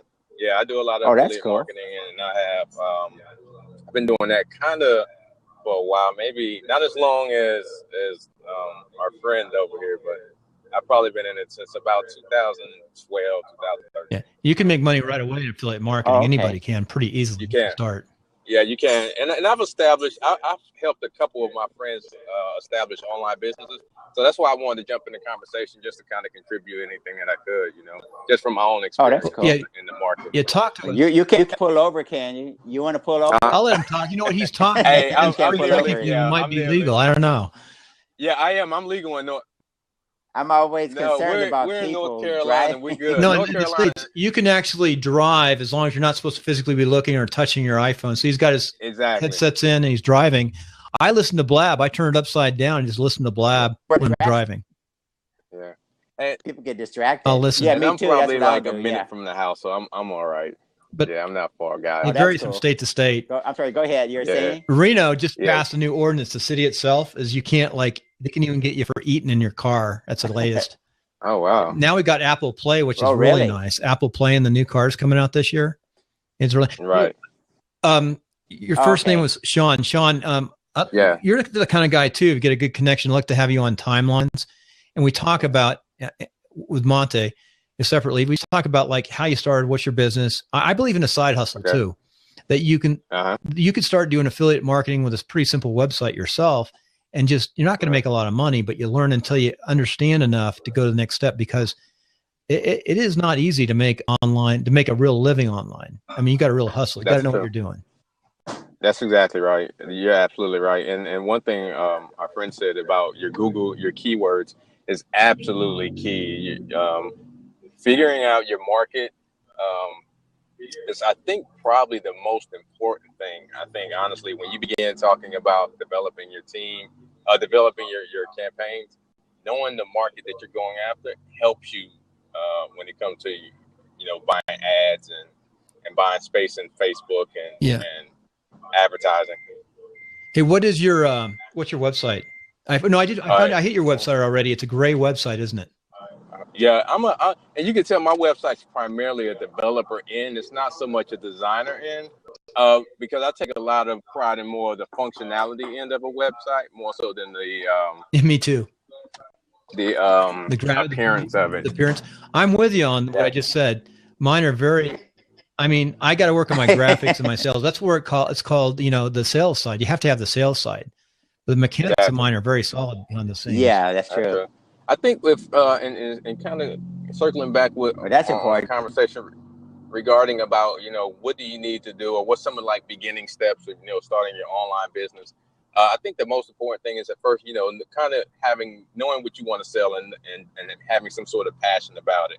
Because if you have some sort of, and that's very cliche, everyone's throwing around that term passion, but you got to really know, really know what you're selling, because then you're able to put your mind in the place of the consumer. It's like you're able to think as the consumer would think, and then you're able to really touch base with them and maybe relate, and then you can start figuring out like what would appeal to you if you're going after whatever product you're particularly selling. I do a lot. I have a very competitive market in healthcare products, and because I used to work out all the time, I basically got into basically the workout supplements and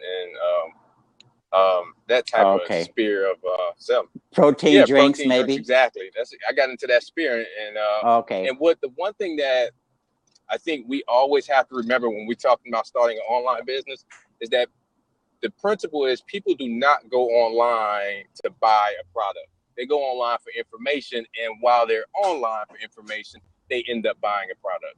So you always really got to present something. And that's the model. If you look at all online businesses, they basically gave away a product. Google never charged for search, but they became the most popular search engine because they were free. And then they became free. Then they were able to monetize it by advertising.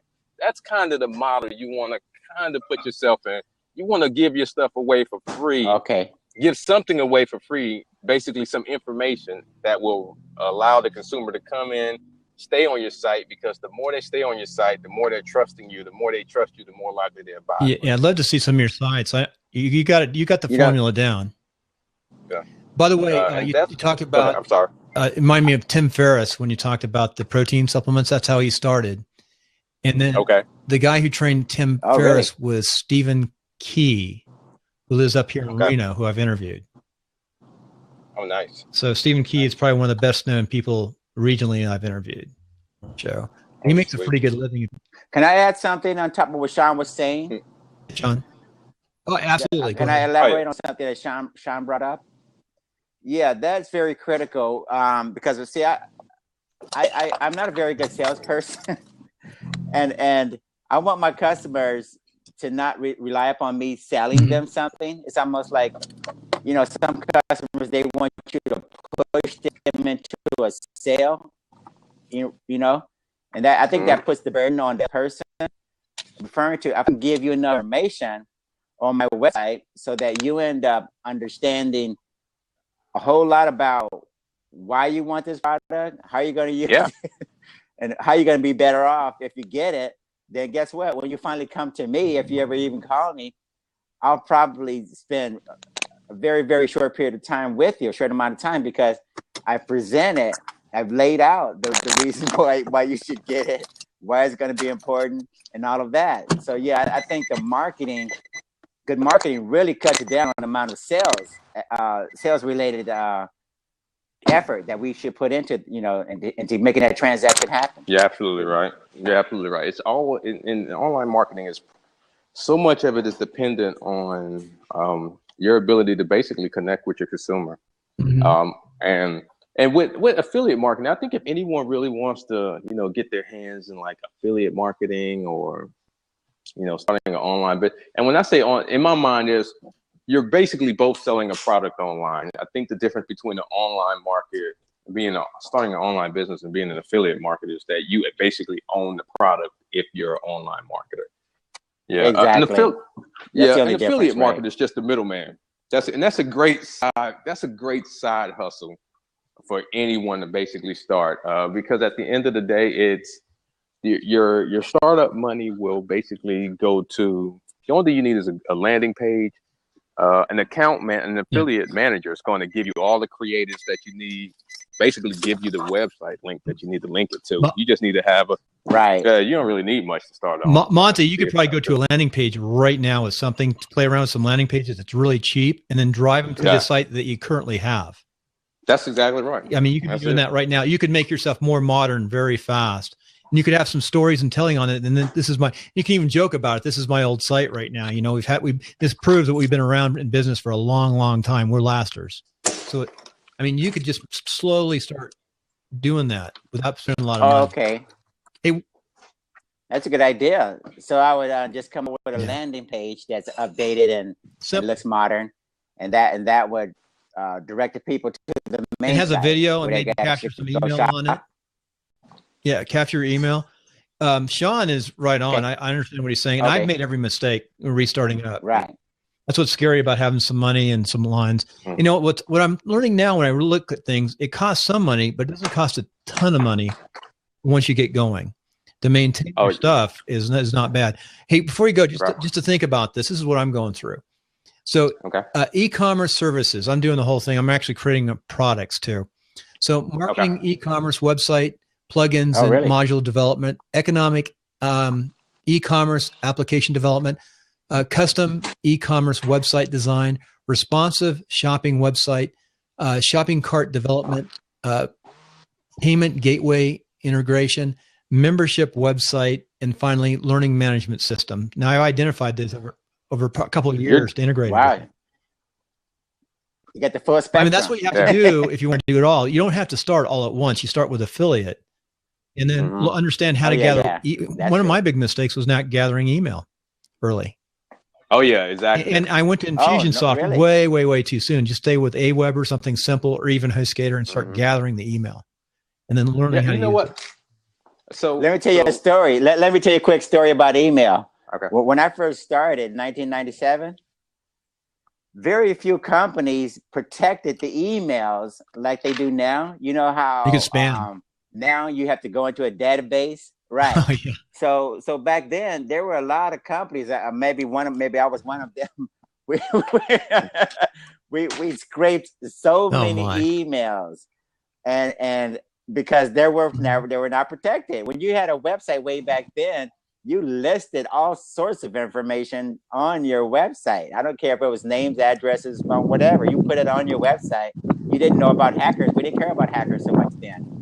But yeah, I got 30,000 emails at least, and we've kind of like been marketing to these people over the years, and a lot of them, you know, kind of got weeded out or whatever. But now I think we're down to the point where most of the people don't mind being on the list. Now they've got laws. But yeah, email is so critical because that's my email list, right? How so big is I it? take that with me no matter what. So now, yeah, the email list list now.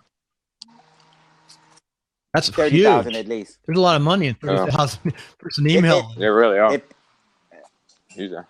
I mean, think about it. These people, they came from the real estate property management industry. They came from campus security industry. I try to get these emails that have some relevance to what we're doing, what we're all about, right?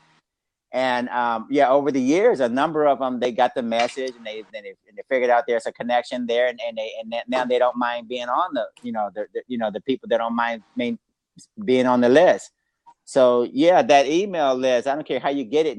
Now it's more difficult to do what I did, but yeah, collect those email addresses and guard them with your life. Ryan has a question. He's got a manufacturing, looks like a real manufacturing company of light manufacturing and distribution of scissors.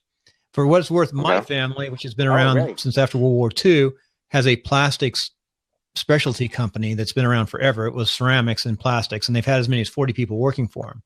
But they use jobbers to ship. But but I'm out of that business. I'm the baby of the family, so my brother controls it, and other folks have it. So what Ryan asked, what do you recommend to handle shipping? We ship 1,000 boxes per month, and use UPS, FedEx, and USPS, post office.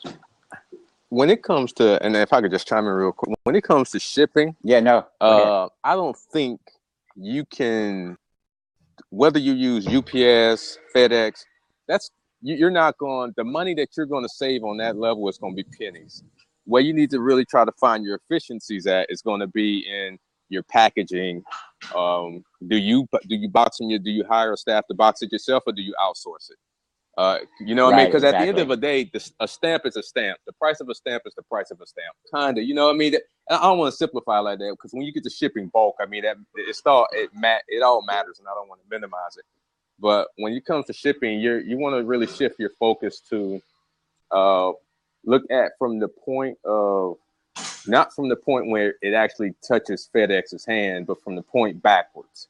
From the point the consumer makes the decision to purchase, from the purchase decision up until the point where you're shipping, you can save a lot of money. And I'm sure he's probably already done this. So I hope I'm just maybe touching or giving something that might be helpful. But at that end of the day, it's like, that's where your inefficiencies are typically at, is how do we get it to how much money is it causing us to ship the order? How much is, so what's the rate of response to? I don't know. Did we just move on to another question? Oh, sorry, but I just flipped it up. I was getting ready. Keep on talking. Okay. Clean up stuff. Yeah,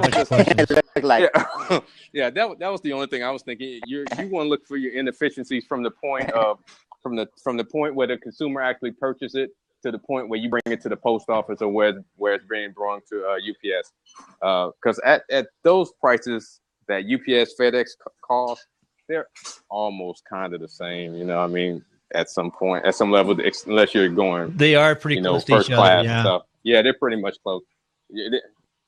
Using plastic boxes over, plastic boxes, using paper boxes over, I don't know, plastic bags. That's where you start saving your money at. So I would definitely examine that.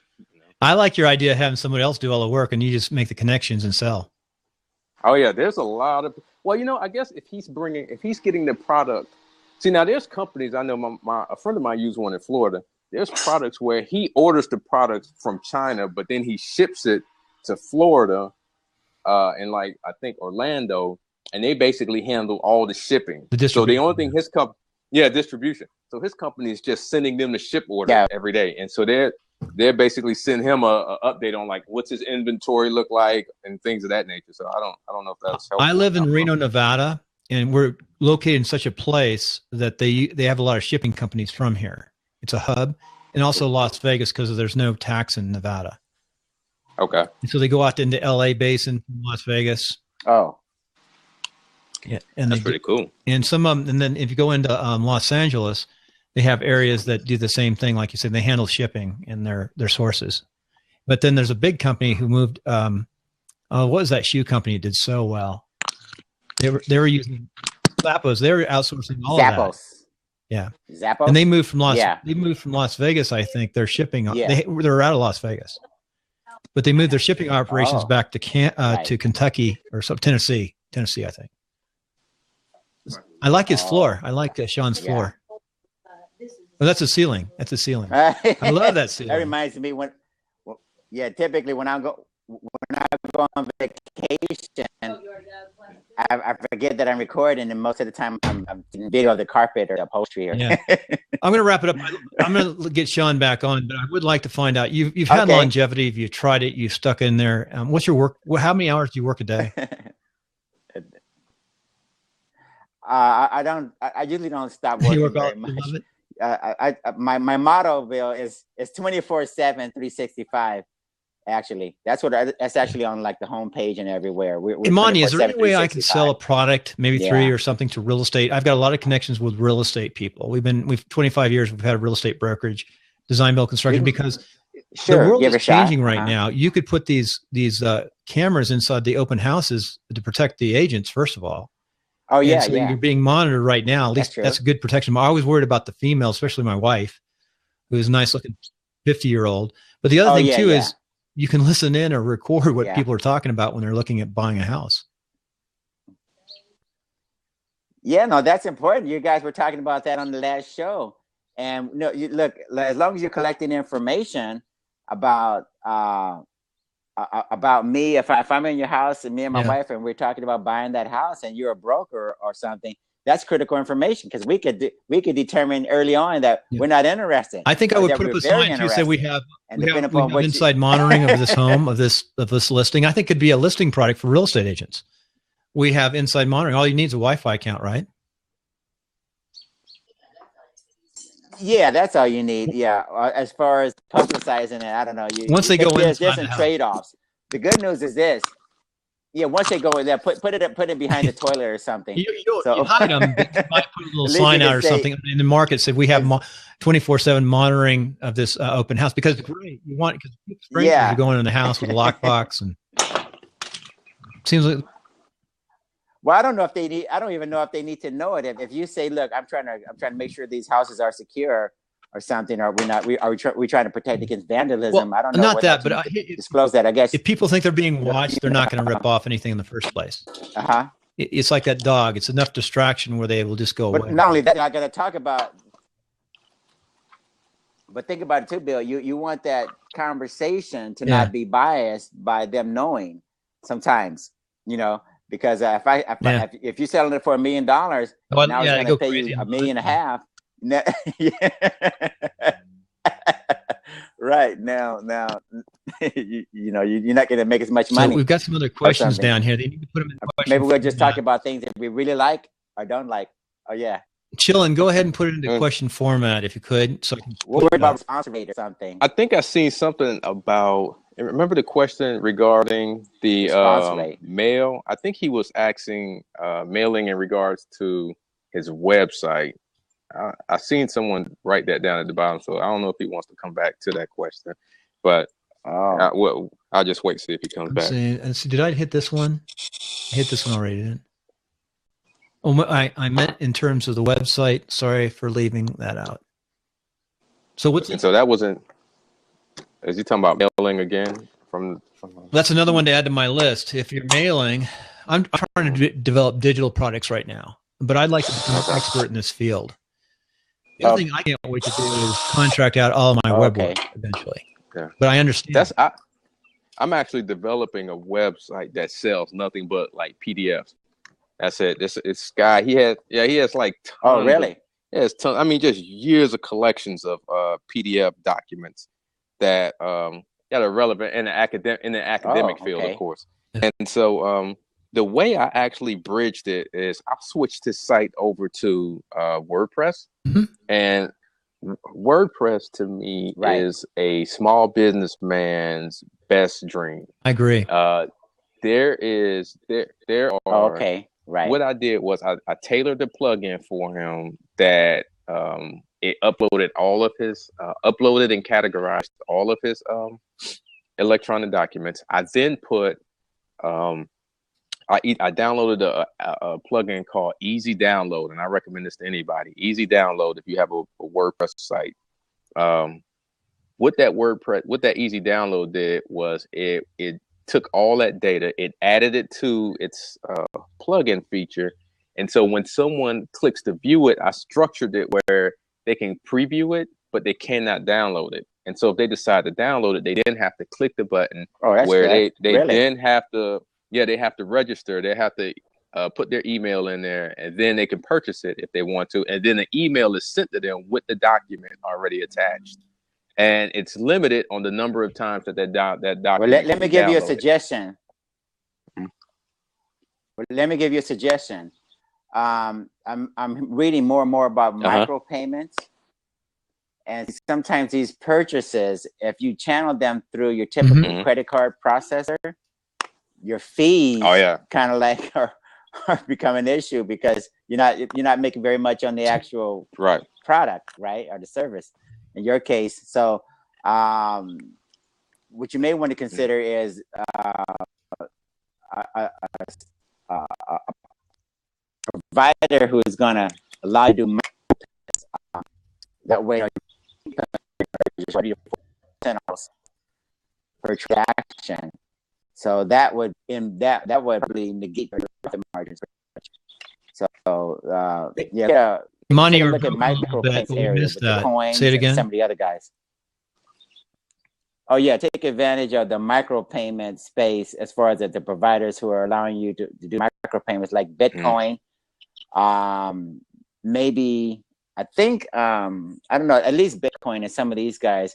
But Google micropayments and see if you can figure out how to take those small transactions and put them in your pocket and not pay 3 to 4% to whoever. Because I don't know what the markup on a PDF file is, but so you can get away with not paying. Who do you use for your credit card processing? I'm using either one, Scott. That's fine. Oh, I use primarily PayPal. I use Stripe. Yeah. And I use another one called Payworld. And PayWorld, PayPal is probably the most expensive, but they have the biggest users. They're the bigger user base. At the end of the day, you cannot beat a click and go. PayPal just started another business, to compete with Stripe. Yeah, exactly. What's the name of that? It's brand new. No, I think it's still. It's got a different name. It's by PayPal. Oh yeah, you're right.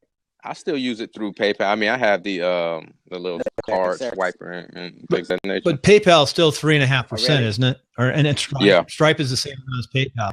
Yeah, Stripe and Payworld. Exactly. Payworld is 2.9%, but it's complete. Payworld. This is my thing, and I really advise all the friends and people that I run across that are wanting to start online business. I always push them to Payworld and I push them to PayPal because you don't have a true business until you have proof of concept, and your proof of concept is people purchasing it.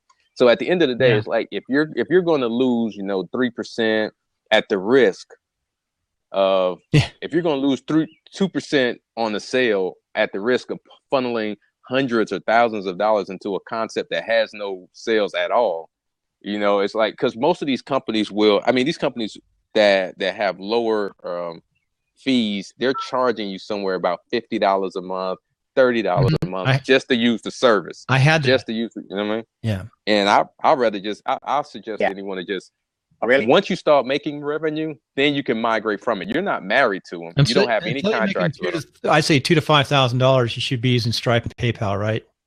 Yeah, just go ahead and just go through it. I mean, and then you just take the lick on the head, and then you have proof of concept. You're now like, I'm making $2,000 a month, and they're taking $200 off. Figure it out now it makes sense for you to go ahead and pay $30 a month for a system that's not going to charge you as heavily. Now with Stripe, you have to have a secure socket. You have to have HTTPS on your site, whatever your site you're directing them to. Yeah, you do. And most sites, that's kind of, it's not hard to get those. PayPal you don't, Payworld you do not. And Payworld is basically a derivative of Stripe. I don't know how they're making their money, but they're derivative, and they're charging 2.9. I'm going to refresh real fast. I made you guys co-host so I can come back up because my thing's not working right on the left side. So I'm going to refresh. I'll be right back. Okay, bud. I'm going to sit here and try to change the batteries out my remote. Honestly, Scott, one thing on your, just real fast on you're crooked up there too, but on your Twitter account, you don't have your name on there. I would put your name instead of lead development because you got your picture on there, which looks good. I think people know, like, and trust you better if they get your name. Oh, for sure. I've been experimenting. We have the weekly scam on Fridays. Now we got an weekly. Who's echoing? Is it me? It's not me. I'm going to shut down everything except for the blab. Yeah. Oh, no, that's me. That's me. Hold on. Do you have two portals open? Yeah, I was trying to keep this one. Okay, folks, this has been a long episode of WP-Tonic. It's all about WordPress every Saturday morning at 9 a.m. Pacific. We go on with Jonathan Dinwood and a group of WordPress experts from across the country. We really, truly had some of the very top people. We're going on today to talk after the show on the YouTube about how to make money, how to set up an online business and make money. There's so many different ways to do it. And tomorrow at 6 p.m. Pacific, we're going to have Meet the Voter, meetthevoter.com. And I'm going to stick the link in the bottom if anybody wants to follow. And I will do that after I get off the recording session. And we're going to go off the record for the rest of the show. And we want to thank everybody for coming by today. We had 73 people come by. We got 10 live right now. And we really like the blab folks and the input we get from it.